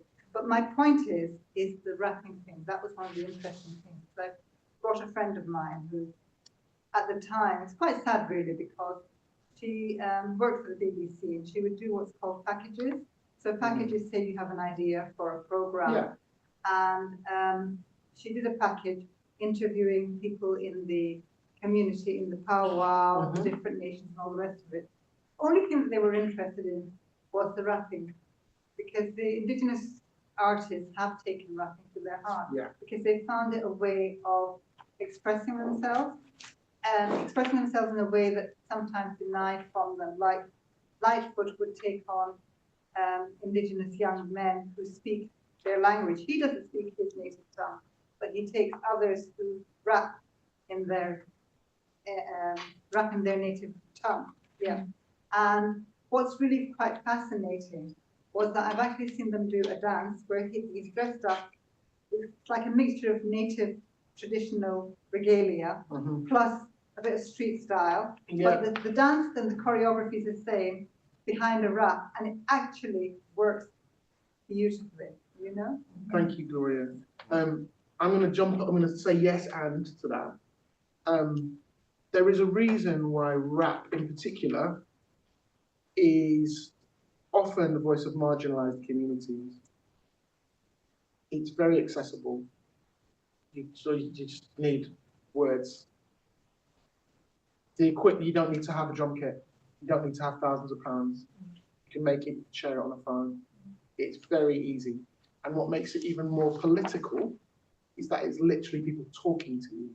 They're not going, no. They're not elongating vowels, they're not singing. Most rap is literally, you put your AirPods in, put speaker, people are talking directly into your brain. Yeah, it's podcast on crack because it rhymes and it sticks with you. Sorry about the drug metaphor. But yeah, it's really, really powerful, and there's a reason why there's breakdancing children in Palestine right now in the rubble. It's crazy. Voices to the voiceless, and you don't need millions of pounds to do it. So, and to get rich off it, actually, you know, Stormzy's the breakthrough for Stormzy was him and some mates filming him in a park, where it's actually vulnerable because all the thing is like, it's all like bragging, but in the video, the reason it went viral because he battles a small child in it and the child wins. So you immediately like him. even though he's just doing the typical thing of like, yo, shut up, I do this, I do this, I do this, I do that, I do that. I'm like this, you're like that, I'm like this, you're like that, which is what you expect from a rapper. So have that humor and self-depreciation, which is a very sort of English quality, I think. Yeah, not being afraid to sort of, yeah, make yourself smaller a little bit sometimes. So yeah, that vulnerability, excellent. And also how the other thing which is great about rap is that it adapts itself to different cultures. So you get, you know, forget the name, funk, like loads of fusions of different types of music, and the British rap is fusing, you know, British Caribbean traditions and now African traditions, because quite soon, for example, in Leeds, there's going to be more African descended, directly African descended immigration, black people in Leeds than Caribbean. That's coming like in the next 5 years. So even like what British blackness is changing, which is really interesting. But yeah, I love it. The food will be good anyway, whichever way it goes. Jollof rice. Jollof rice, jerk chicken, Yeah. I'll have it all. I deserve it all. Yeah, do you listen to Ken? Yeah. That was a good. Yeah, I know it was a good game. It's a good. I'm going to see him next week. Very excited. Oh, nice. Yeah, too much money, but there. So let's forget about rap for a second. What I would like you to do, I'd like us to write something. I would like you to write something and to have a mess around, make loads of mistakes, make something that doesn't work. I think that would be really, really useful. We're going to tap into the poetic. So get some writing tools ready. You can use the other side of the paper. There's additional paper over there. You can type at home as well. Sticky back plastic is what I made earlier. That's all good, doesn't matter. I think that's really good. Whatever makes you comfortable. I've got a friend who writes longhand whole scripts. I just can't imagine losing that many days. But she is brilliant, so I'm like, oh right, okay. She's more successful than me, so there we go. And I'm probably a better person as well too. What makes people care if you're handwriting it? If you just think about it a bit and just leave. I don't know. She says it's a really different process. It's like you can go back and like edit it and go over it. Yeah, so like that's what I like about that is that because often, for those of you who aren't professional writers, and for those of you who are as well, so it's taken me I've been in the game 10 years, theatre game 10 years, professionals that have been my main sort of thing, and it's taken about 9 years to realise that having crippling self-doubt is just part of the game. Even if you've done something great. I remember the night before I started my first play, I had a beatbox gig last minute in Manchester, and I went there, and then I ended up doing the gig. And as I was leaving, Mum was on Manchester. Who's at the bar? It's Len Say, who I've never met. And I was walking, I just go, all right, Len, like that, just because I wanted to acknowledge him. He's great. And he went, you, come in. Who are you? Oh, I'm Testament. I'm trying to write a play about William Blake, hip hop and my relationships. And there's coming of age. And that's marvelous. I said, the thing is, I started it tomorrow and I've never done anything. And he went, how old he was? I think he was 40 something then. I'm 40 something. I did this, I've done something for the Olympics, I still have imposter syndrome all the time. Don't worry, part of the gig. You meant, he said, the universe has brought you to this point for a reason. And I started rehearsal, and it all worked out. Len was right. And then years later, I said, you gave me some encouragement once. Now I write plays. And he said, what play? I told him. He went, I was buying a book off him at the time. And he said, here's my phone number. And and we went for a burger. Very nice. How was the burger? Burger was incredible. Len was also absolutely lovely. He's now professor or something. Manchester. The University of Manchester. I can't keep up with what Len does. Len's just a brilliant human, a very kind person, and he loves people, which is which he's got in common with Kate, which is wonderful. I'll keep up with Kate. We are going, I would like you to, so some of you are already writing something, some of you are halfway through a play, some of you have got ideas for a play. I really want to write that play about my grandma and how she never forgave herself for the blah, or how she was the first person to do this.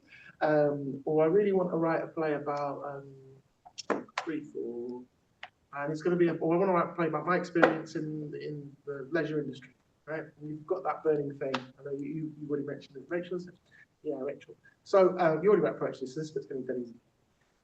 But for those of you who are not, this is a poetry thing. I want you to think about your character, or a character, and we're going to write from the perspective of a character in your imagination. If you don't have one, you can make one up. And central to the character, I want to think about what does the character really want. So often in plays and films, the character has a want. I just want to be Elon Musk's dog. Yeah. But then they have a need. And what you want and what you need are quite different things, aren't they? I want to be the British Most Deaf.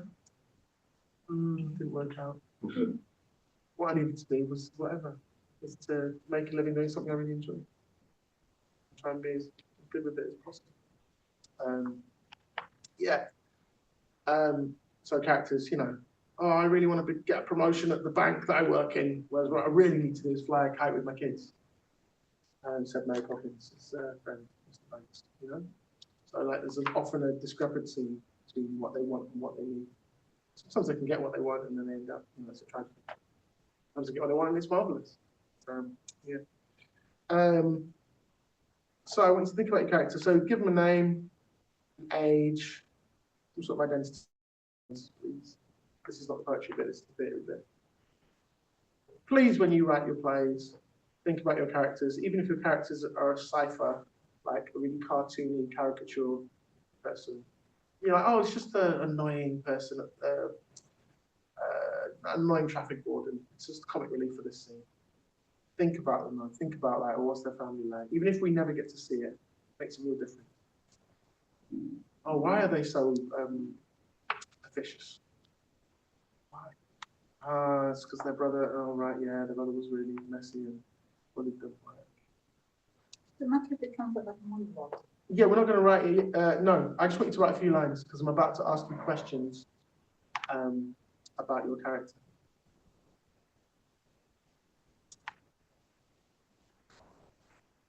How many have got a rough idea of what kind of story or adventure your character is going to go on? Give me a little wave. Most of you? Personal story.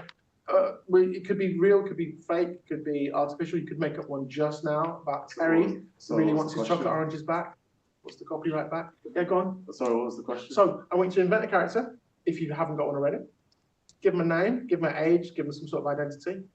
So it could be Terry, the officious traffic warden, was the inventor of the original chocolate orange, but he wants the patent back so he can make all the money for himself because it got stolen off him in a poker game.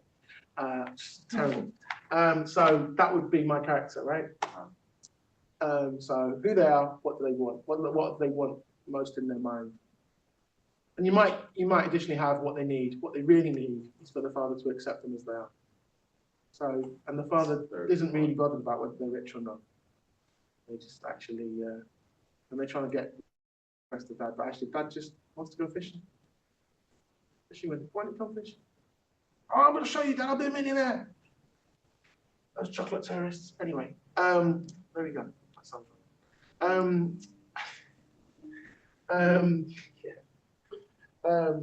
Okay, so hopefully I'll give you like 10 seconds to finish off. I'll give you 20 seconds. Name, age, what kind of thing, who are they? Just like a couple of lines. Could be a job, could be like,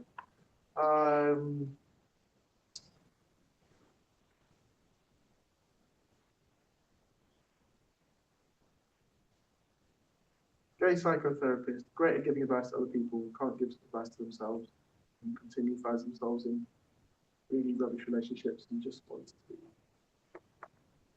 great at helping other people love themselves, but poor Jeff doesn't love himself. I think, yeah, Jeff.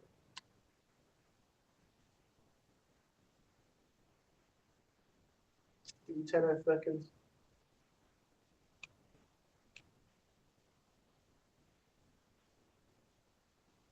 Great. I would like you to pick in your story some moment in the story. So, could be the inciting incident. What makes Jeff go on a sabbatical from being a psychotherapist and go to Peru? Was it the incident, the violent incident when he was really scared at the office? I don't know. Was it when they got robbed? Was it actually falling in love with Andreas? The first time they danced together with Andreas? Some point in the story. Was it the obstacle that came across in their lives when they're having an argument? Your character is having an argument and saying, "Oh, you lied to me. You told me I would be the king of Denmark, and I'm not even Danish." And we knew being Danish was a prerequisite. So it could be an obstacle. So try and, in one word, put a moment or sentence. So he's denied a bank loan, or he's falling in love, or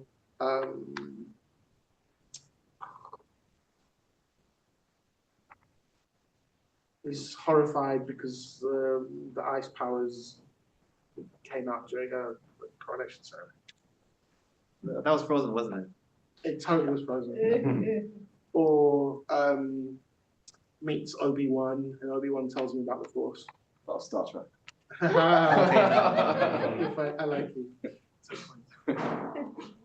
I love it when people deliberately get the answer. That's my favourite thing. Do you want to hear one of my favourite jokes? Yes.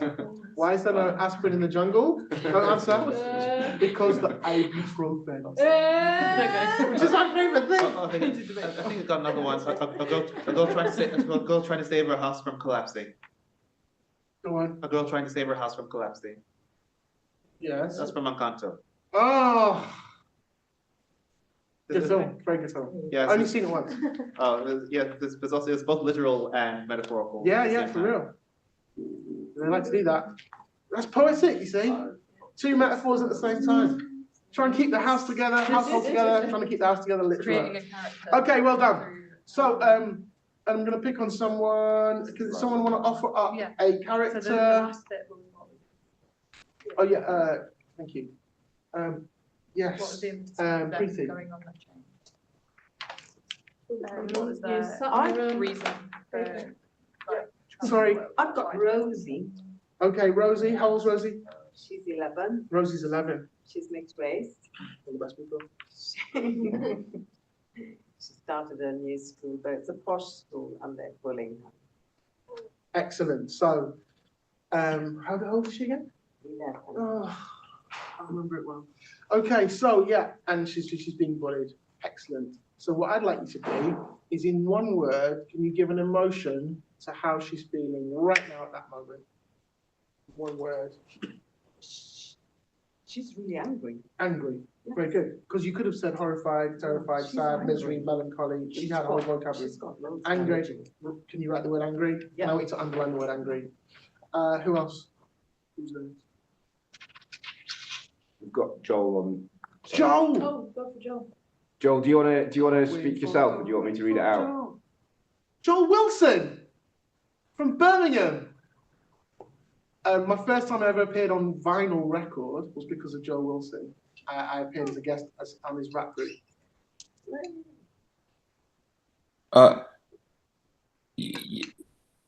You can read it. Okay.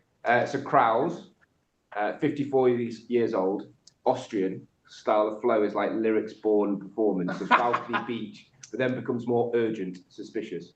Kraus is having a telepathic meeting in library with another secret agent a few book rows away. He senses that something is wrong. Someone else is listening in on this silent mind conversation. Excellent. Hi, Joel. I love you deeply. You're one of my favourite humans ever, and your whole family. Too much personal stuff. There we go. Yeah, so Joel, what I'd like you to do is come up with a word to how Kraus is feeling right now at this moment. If you could pick an emotion, what feeling would that character have right now?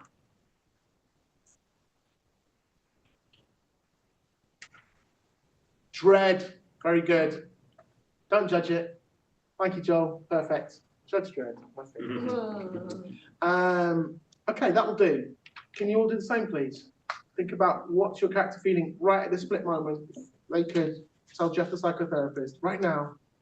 I'm I've got a feeling. little problem there. They're having multiple emotions. Is that right, Gloria? No, it's just that maybe I jumped too far because I've got the character. Yeah. The character, the third person. Yeah. I've got the name and the yeah. And then you have to put down the incident. You did mention it. Yeah, you just come up with a little incident that happened to them. That might happen The to them. incident is suicide. Now let's hear it go. So are they attempting it? No. It's past. It's So- the main crux of why. Okay. In connection to the third character. So, but we're going to write from the perspective of the person. So here's a question: in your play, does the character still exist in the play? Because like a character can die, but then be there narrating the rest of the story. Already. Okay, so let's go back to the moment before then, and like what is it they're feeling? What's the third character? The one whoever's character that you're focused on. So the person that I'm focusing on is the person who is responsible then for the. Great, great. So let's pick a moment in their life. So maybe they've just had news, terrible news. Could be that moment. It could be later on in the story when they're perhaps understanding, oh, I have responsibility here. Or have I affected this?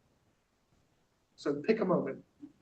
Doesn't matter which moment because this is an exercise. And it will help you think about poetry and how to that hand up. Oh, just resting. Just resting. Yeah, don't do that at auction room. £1,000. Excellent. Exactly. Also nice. I can't afford it. Really good. Okay, so now I'm going to ask you questions about the emotion. If I started saying, what shoes do they wear? Like, hopefully you're diligent writers and it's good practice. It's not the only practice, but it's practice that seems to work really well. So when you're designing a character, you're like, what's their favorite shoes? How do they take their tea? What was their childhood like? Do they have any siblings? What pizza would they choose? What toppings? Why won't they choose that topping? Are they good at self-reflection, or do they just get on with stuff? Are they more, there's like, personality tests? I'm not talking about Dianetics, don't worry. If I was doing the personality test, you can do that with your characters. You can go, okay, they're a type 1, which means that they you know what I mean, or whatever it is. You can do personality tests, there's loads of them online. Treat your characters like real people, even if it's Wile E. Coyote. Like you know who Wile E. Coyote is? Yeah, or Mickey Mouse, yeah. I treat them. Oh, Wile E. Coyote. Yeah. I said Wile E. Coyote. That's, you think like a rapper, I don't like it. Wile E. Coyote, Wile E. Counting, he keeps running, but he's off the mountain. Okay, great. So, copyright. You can have that one, the chocolate orange. I'm now going to ask you a question. So I expect you, like you're my student, like when you're designing your characters, you're really digging in, especially the primary ones, but even you're saying you'll spend some time with them, because when they start speaking and the scene becomes alive, and you'll know what they're going to say next, and the dialogue will be even more real. Like for the people with dialogue, like if you know they're public school educated, and they played rugby every night with Boris and Nigel. I'm sorry to say, I'm going to speak a certain way. So even if there's a bank robbery going on in the play, I refuse to be part of this activities. Whereas if the guys are wannabe roadmen, it's like, oh, your blood clot, it's different. Because you've done the research and you thought, how do they speak? Yeah, of course they speak like that. And that's a really lovely thing with dialogue. And you get that tennis match, and it's not just any tennis players. It's like, yeah, Monica Seles is going to grunt, and she's got a great forearm. Steffi Graf has got the backhand. It's different. It's way more entertaining because you're getting the flavors of how they're trained to be the characters they are. It's great. Loads of fun. So there's a bit of dialogue tip while we're at it. Poetry. So that's if I was describing a character and to start probing you about character, that's one thing. But now I'm going to probe you about something that is abstract, that is not real, an emotion that they're feeling. If this emotion, I'm going to write this on the board. So the emotion for Kraus, who's feeling dread. Oh, have you all written one word down that sums up the emotion? Give me 10 seconds to do it while I write the first one.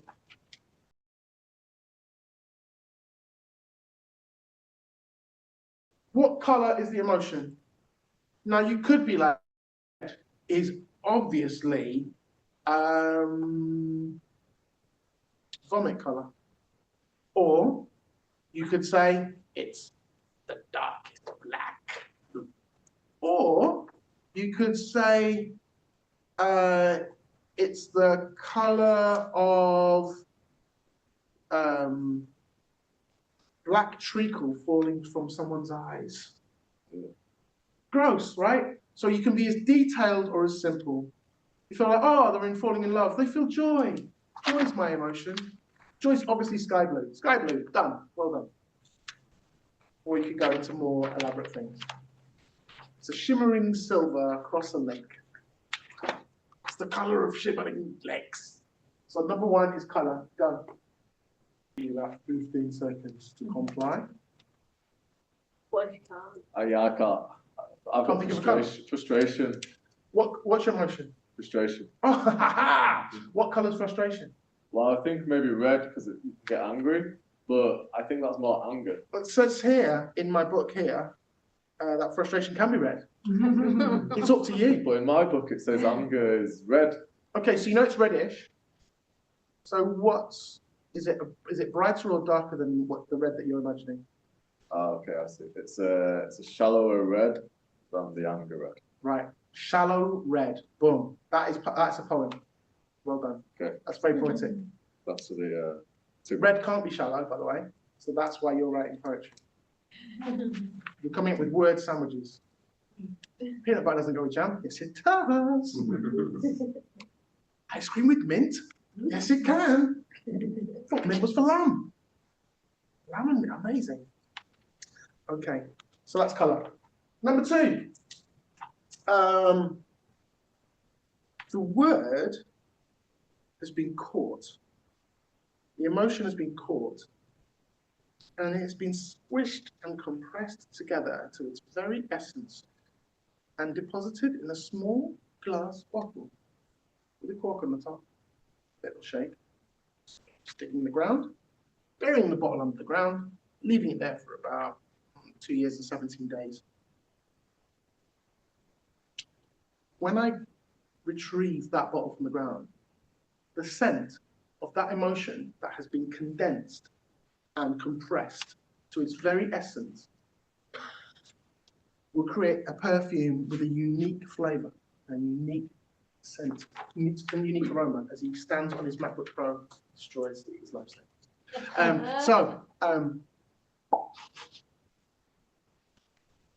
You know those celebrities where they go, this perfume is called obsession. This one is called joy. Well, Adam's one will be called frustration. Joel's one will be called dread by Joel Wilson. Right? What does that smell like? Like for me, dread might smell like sulfur and burning. I don't know. Oh, yeah, probably smell like my house on fire.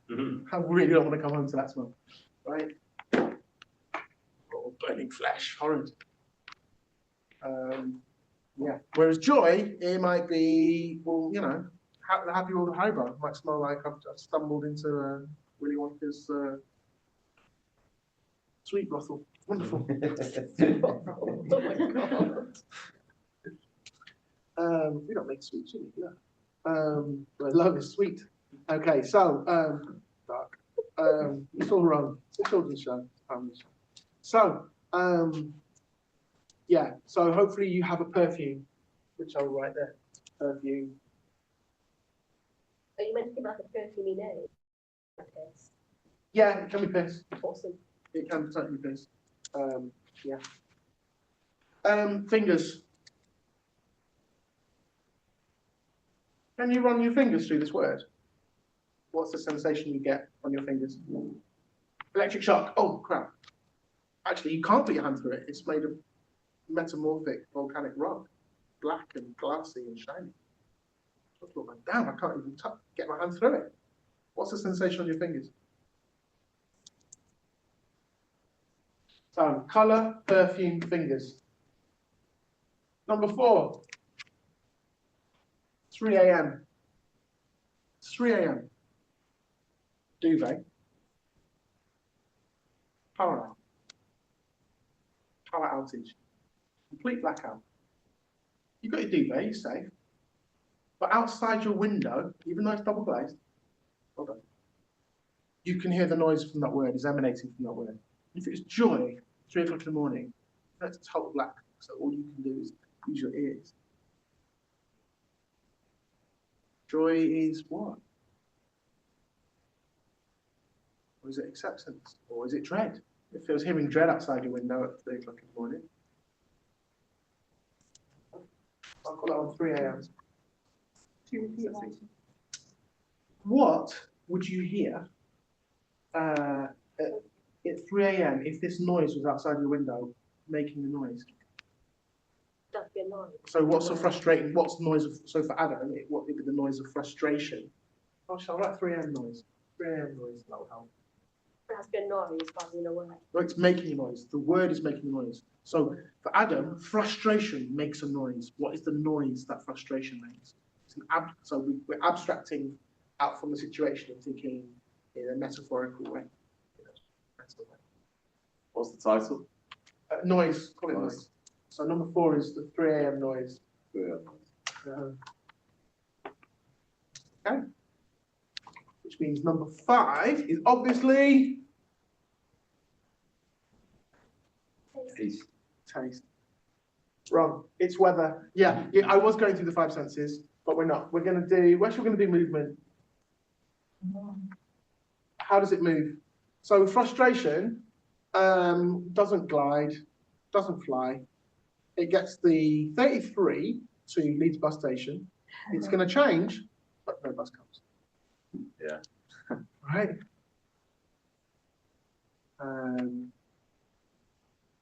Dread might well, it can creep.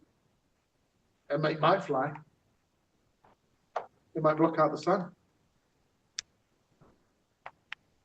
How does it move? How does this word move? And last of all is weather. We'll have a weather forecast. So you've got to imagine that Karen on Look North is saying, hi, in Dewsbury, we've got an outbreak of frustration coming in the afternoon, and at 5 o'clock we should have a nice splattering of dread coming in from the north. What would those people experience if Karen said that word? Now over to Charles with the weather. Hi everyone, it's been a lovely day today, but tomorrow we have an outbreak of confusion. What would that look like, this weather?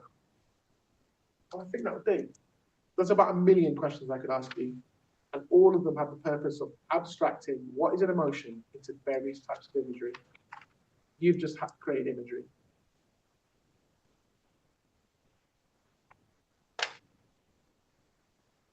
Well done. All right. You look confident. I'm going to pick on you. Is that all right? Let me see. Is it Jenny? Good. Right, Jenny. Oh, Jenny. Did you? Does anyone know that changes me? That's solved. 992. There we go. Oh, it could be 89. Who knows?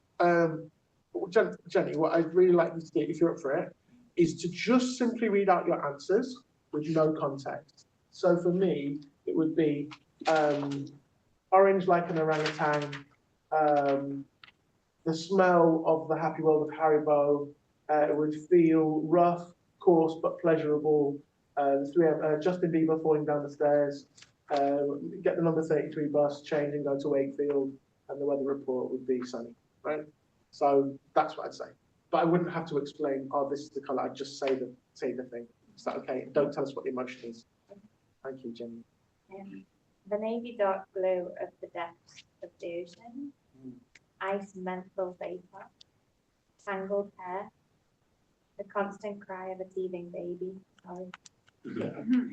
getting stuck behind the slowest track down a single track road, and the rain and wind that blows your umbrella inside out. Lovely. Okay, and we're not going to have a vote. The vote is the emotion that Jenny's come up with a positive one or a negative one? Hands up who thinks it's a positive emotion for the case. Hands up who thinks it's more of a negative one. Great. Hands up who thinks it's one that's full of energy and lots of stuff happening, and hands up who think it's stuff that's like is sort of more inactive. So hands up for active, lots of energy, hands up for more inactive. Okay. Who would like to guess what Jenny's word is? It's like, just call my bluff. Feels like frustration. This is a very Feels good like game. grief. Grief. In fact, there's a depth going on, like navy blue, like the ocean, but the same, which could be beautiful, but it's like, oh no, it's a bit, this is unpleasant because you've got like a menthol could be nice, and it could be, or it could be cold and distant. Oh, I'm not sure. Go on, James. Anguish, sort of depression related one. So it's got some. Jenny put us out of our anguish. Despair. Despair. Very good. Can we get a round of applause for Jenny, please? So, Jenny the dancer, this theatre, you have done what great artists do. So, which is, you've got a set of paints, and you go, oh, can you paint me that bowl of fruit, please? And then some artists will paint it, and it'll be really literal. They'll be like, oh, it's clearly a paint. People will go cubist with it. Some people will go abstract. But hopefully the essence of what you're trying to get across, good artists will do that, and you've accurately done that. Well done. Who's next? With poetry, with words. Yeah. A brown sludge, water mixed in the sand, wasted. Corpse that's been left in a warm room for a few hours. Burrowing through dry earth, the dirt in my fingernails. The howl of a mother's loss. It creeps slowly up your back and round your neck. A sandstorm that stings your eyes. So, it's the children's party. Yeah. My idea. Stop playing. It's the pirate gin. No, not the pirate gin. Excellent. Yeah, fruit shoot, please. Yeah, remember it well. Amazing writing. Fire. Amazing. I felt like just reading out answers to 6 questions. I didn't even do 7 today, unless I could give you 50. You've come with really powerful, potent imagery that made me feel some kind of way. Howl of a mother's loss, did you say? Like, what? So it's not. It's only 8 o'clock. Do you know what I mean? Like, it's really, really powerful. I don't think I've ever heard someone use the words howl of a mother's loss before. That's peak. Wicked. Really well done. So, negative emotion. Active or inactive? I think you know. I'd go inactive. Yeah. So who can guess? No cheating. Go on, Alfred. Have you got one? Have you got a guess of what the word is? No. I don't even know if it's an emotion, but like desolation, like that. Hopeless. Go on then. Very interesting. It was the same as despair. Despair. But desolation could. Yeah. And the beautiful thing with poetry, because it is so artistic and so creative, it's like someone gives you a Van Gogh of a chair, it's great. Someone gives you a Claude Monet of a chair, also great. But they're such different qualities of poetry, and it's very exciting. I really love that. Yes. What do you mean by like active versus inactive? Okay, so Preeti, I'm singing in Yeah. Can you read yourself?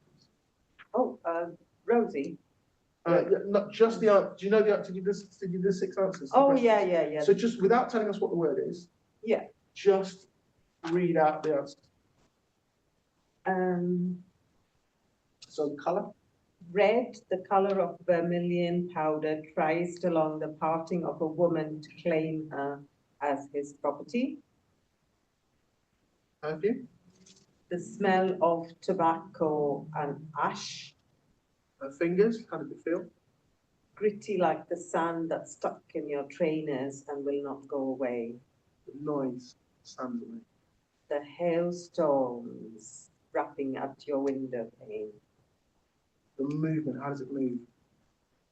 The bullet train tracking through the landscape. Wow, these movies you're putting, and last of all, the weather. Or did you already do weather? Yes, snow, all chock-a-block, roadblock. Really good. So can you hear that? There's quite a lot of activity going on there. So there's a lot of movement, and that gives a quality of emotion as well. Yeah. If she'd have said the weather was fireballs raining down on the town or a village, I'd be like, okay, that's probably not depression. Might be, but it's probably not. There'd be some other things in there. Okay, I could do that with all of you, and it would all be really rich and really dope, but time is against me. How do you use imagery? How do we turn that into a poem? First of all, you could just do that. Is it a dagger I see before me? But okay, do you know what I mean? Man is the quintessence of dust. It's a nice bit of imagery. Well done, William. Nice. Just imagery. I want to borrow someone's. Who's got good handwriting? Can I borrow yours, Natalie? That was I'm not going to let you, so you can try and read Oh. it. Cool. Oh, nice, nice. So I'm going to read out just a few bits of it. So shadow, poison, venom, acid. Was that sticks heavy? Like, oh, it sticks as it sticks to you. Yeah, I was thinking of something that was really like thick, sticky, black, like something like thick and oil, like you described treacle, yeah, something that you can't get off of you. Basically. Great, great. Yeah. So, what happened was, I'd said to Johnny, look, I can't help you. I'm really sorry, I can't help you. Not this time. All right? Got a family now? I don't do that anymore. You're on your own. 3 a.m. I'm still outside the jewelers. And I'm waiting by the car, and I know he's going to come out, and I know the alarm's going to go off. I know he's going to have all the gear. And I've got a new car, which me and Sharon, we've just got a loan for the car. It's a new Nissan Qashqai. And I shouldn't be waiting for him, but he's got nobody else. And if he can't get his life together. And I know I'm helping him. And any second now, the alarm is going to go off. He's going to run out, and I'm going to have to open. I'm going to do my central locking. He's going to jump in. Or I just leave him, because he's not right. He's never been right. I promised his mum. Silent. But I decided I'm going to drive off anyway. I can't do this. I'm on the M62. I don't know where I'm going. Poison, venom. Something stuck to my fingers. It's heavy. Haunted screams. Stubborn steps. Fog spikes. Sharp. Before I know I'm back outside the shop and I've let him in.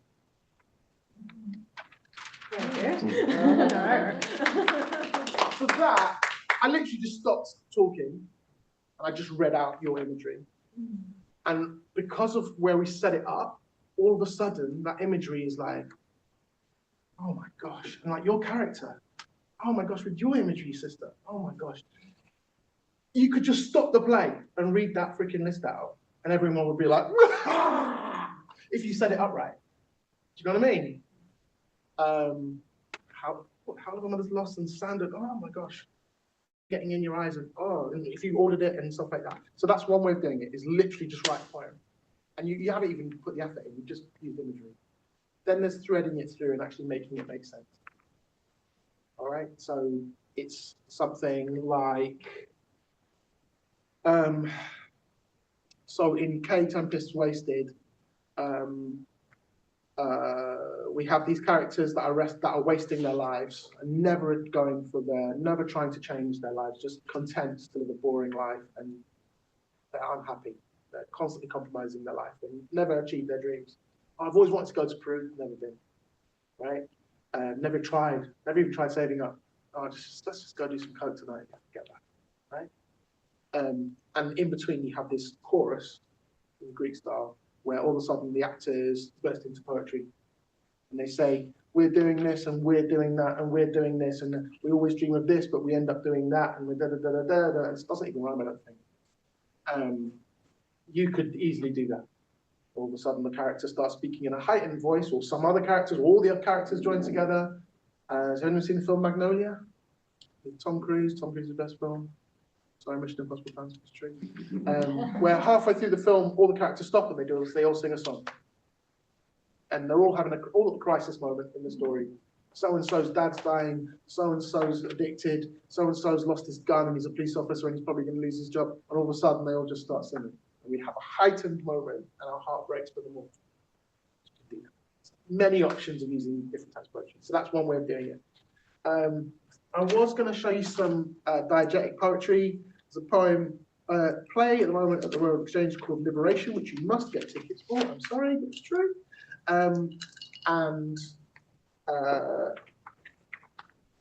Yeah, instead we're going to skip. So Zombie Zodwa's play Liberation, which is hilarious. It's a political play, but it's really funny and it's moving, and you will gasp. Literally, I've seen it twice, and the people gasped at certain moments each time. She didn't say that. Oh my God, she did. And it was very poetic, actually. There's a few times they talk about sex using poetry, and it's like, okay. Can someone read number 5? How are we doing for time? It's 8:35. Okay, can we just do this one and then we'll say goodbye? You're reading it. Is that right? Okay, let's go for it.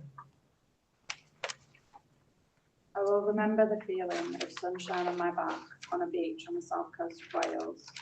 I will remember the taste of the ginger biscuits that my mother used to make and how bits of biscuit got caught in the gaps between my teeth. Okay, can you stop for a second?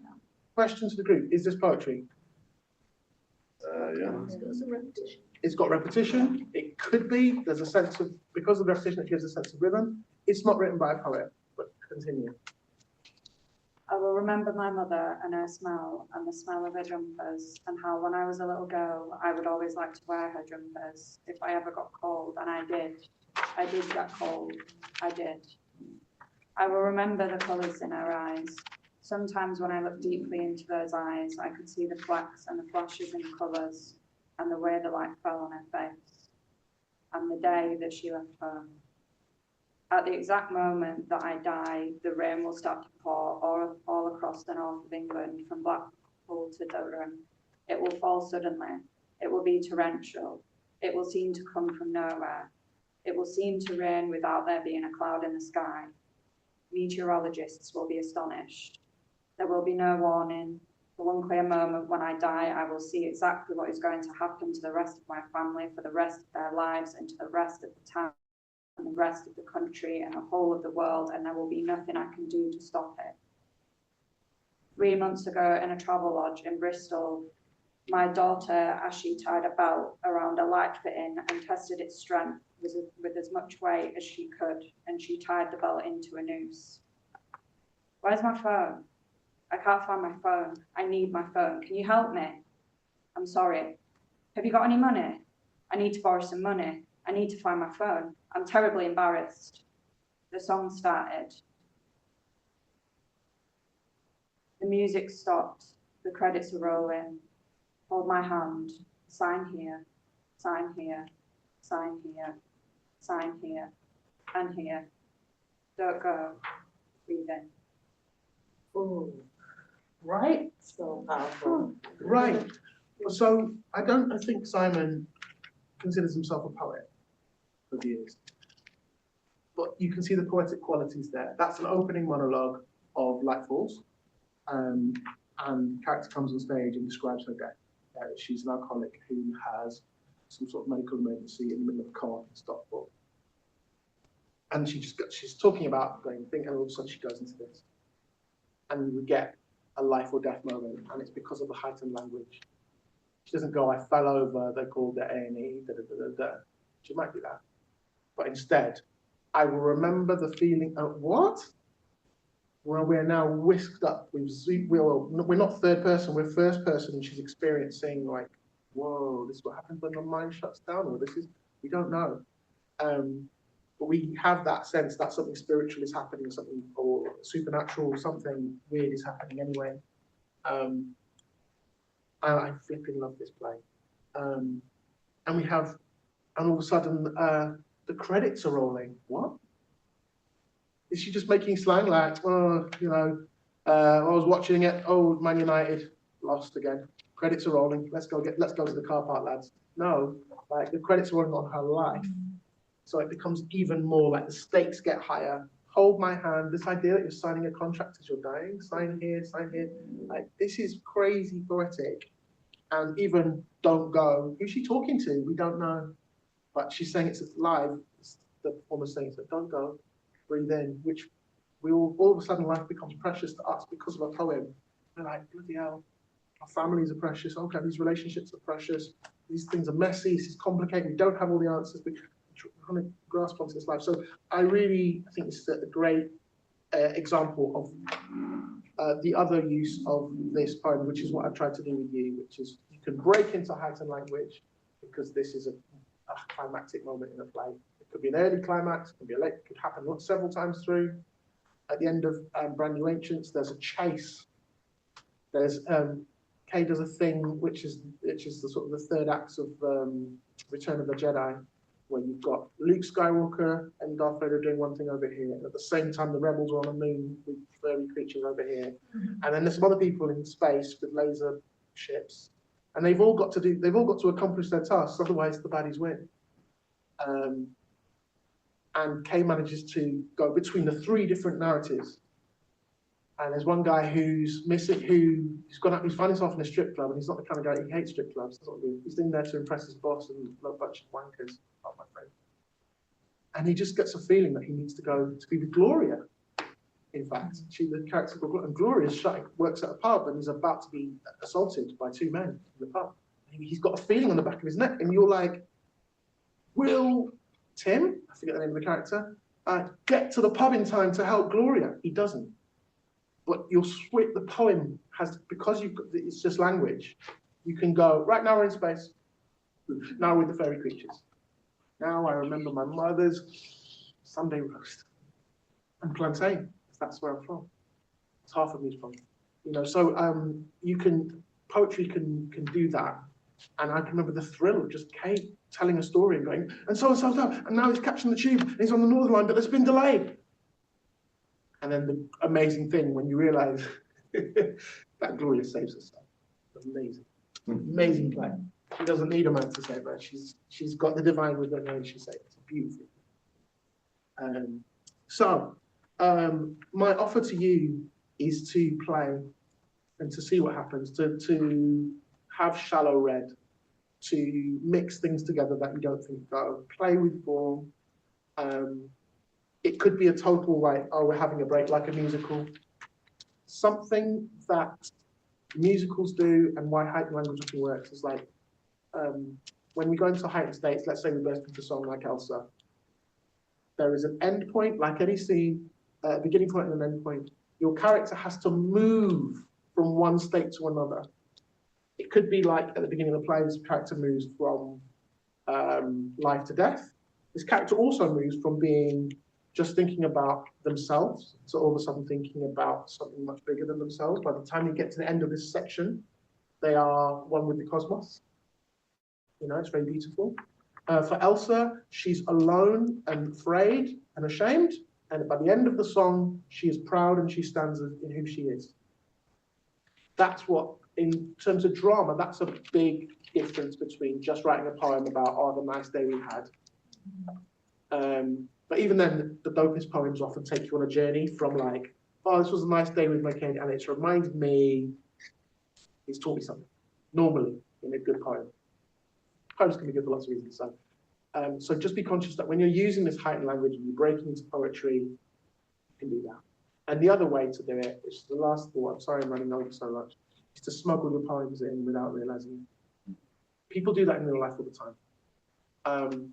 So I was at a wedding, the bride and the groom had a horrendous time with their family, lots of family issues going on both sides of the family, parents arguing, it's horrible. But the day itself, on the day, it all came together and there was peace. And I feel like crying again. But anyways, such a lovely woman. She got up and she said, she had a speech.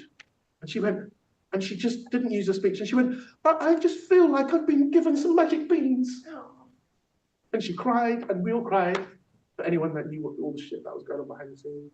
And she just, magic beans. What are you talking about? Stupid woman. Go back. What are you doing? Go back to the library. Come up with some more metaphors, please. Magic beans. It's so childish. But because it was childish, and she's a grown woman with a freaking MA, do you know what I mean? She's really smart. Magic beans was what came to her in that moment. So people smuggle poetry into their lives all the time because we need it to make sense of things. Someone once told me poetry orders the soul. And that's why we keep it personal, because I don't really want you to know that actually I'm struggling with mental health right now. I don't want to share that. I might share it with you, but I'm not going to share it with you because I don't know you well enough yet. Do you know what I mean? Your characters could do the same. And often, you know, most plays that we watch, it's like conflict, conflict, conflict. Someone gives a monologue, resolution end. Oh my God, this is all about the war. This is all about the war. Wars must stop. And da-da-da-da, and if only freedom would be aimed, da-da-da-da-da-da-da. Yeah, we agree, end of play. That's normally what most British plays go like. It's got a main common structure. Racism, racism, racism, racism. Why do I have to explain racism to you? Blah, blah, blah, blah, blah. End of play. Right? And it's great, I love them. But it's often the metaphors and the poetics that's coming in, because you're trying to. So I saw Mountaintop by Katori Hall, ridiculously amazing playwright and screenwriter. Ends with it's all about Martin Luther King, the moment, it's all building up to the moment that Martin Luther King gets shot. So halfway through the play, spoilers? No spoilers. No spoilers. Something weird happens halfway through the play, which is wonderful and unexpected and fantastic. And at the very end, he has his moment where he realizes he learns what he needs to have learned. He got what he wants at the beginning of the play, and then by the end of the play, he gets what he needs, which is sort of the preparation. He gets it just before he dies. So it's kind of bittersweet. What does he need? He needs to understand that all the work that he's doing now, even though when he was alive, everyone hated him. It's only now people are like, oh yes, of course I love Martin Luther King. Of course I was against the war and the thing people getting killed. Of course I was. I remember that. Oh yeah, I didn't like apartheid. I went on protest. Honestly, I did. Against the South Africa. I did. I didn't buy those bananas. I did. But you know what I'm saying? So it's only, and to realize that he has a purpose. It's not in vain. It will make a difference, even if you don't see it while you're alive. And he gets this moment where he realizes, no. Even though he's doing the hard work of being a good person right now and doing some really good stuff, there is a person for it. And he gives this speech to the audience. And it's all about, and uses a metaphor all the way through, very poetic. Martin Luther King. Real life, he talks about looking down on the swirl of the multicolored blue of Earth. That's literally from one of his sermons. Like, what a poet. And he'll use poetic repetition. I have a dream, you know, classically, very poetic. And the Katori Hall writes a new speech for the moment just before he dies. He goes, we pass the baton on. When we pass the baton on. And you realize he's not alone, he's passing it on to you, he's passing it on to us. Civil rights and caring for each other and kindness and making society and making things more equal and bunning capitalism. You know what I'm saying? So, and yeah, real talk. So from my perspective anyway. So yeah, how can we really care about each other and how can we bring heaven here? So he gives this speech about that and passing it on. Very poetic. Closing, and then someone says to him, just as he finishes, he's just about to launch into the final thing, and someone leans to him and goes, and we know that guy's in that moment. It's beautiful, beautiful, beautiful. So it builds to the whole play builds to a point. So you can do that. And so some people smuggle into naturalistic dialogue. Mike Lee's films are full of that. They have the big crisis at the end, and all of a sudden they're saying, why do the people are caught up in secrets and lies and stuff like that? It's great. So there's loads of ways to use it, but be playful. You can do it directly, you can set it up, you can smuggle it in. Yeah, read and check out the way that people are playing with form. Thank you for being really patient with me, and hopefully you've got some little tools or ideas to play with. Yeah, that's been amazing. Thank you so much. Thank you very much.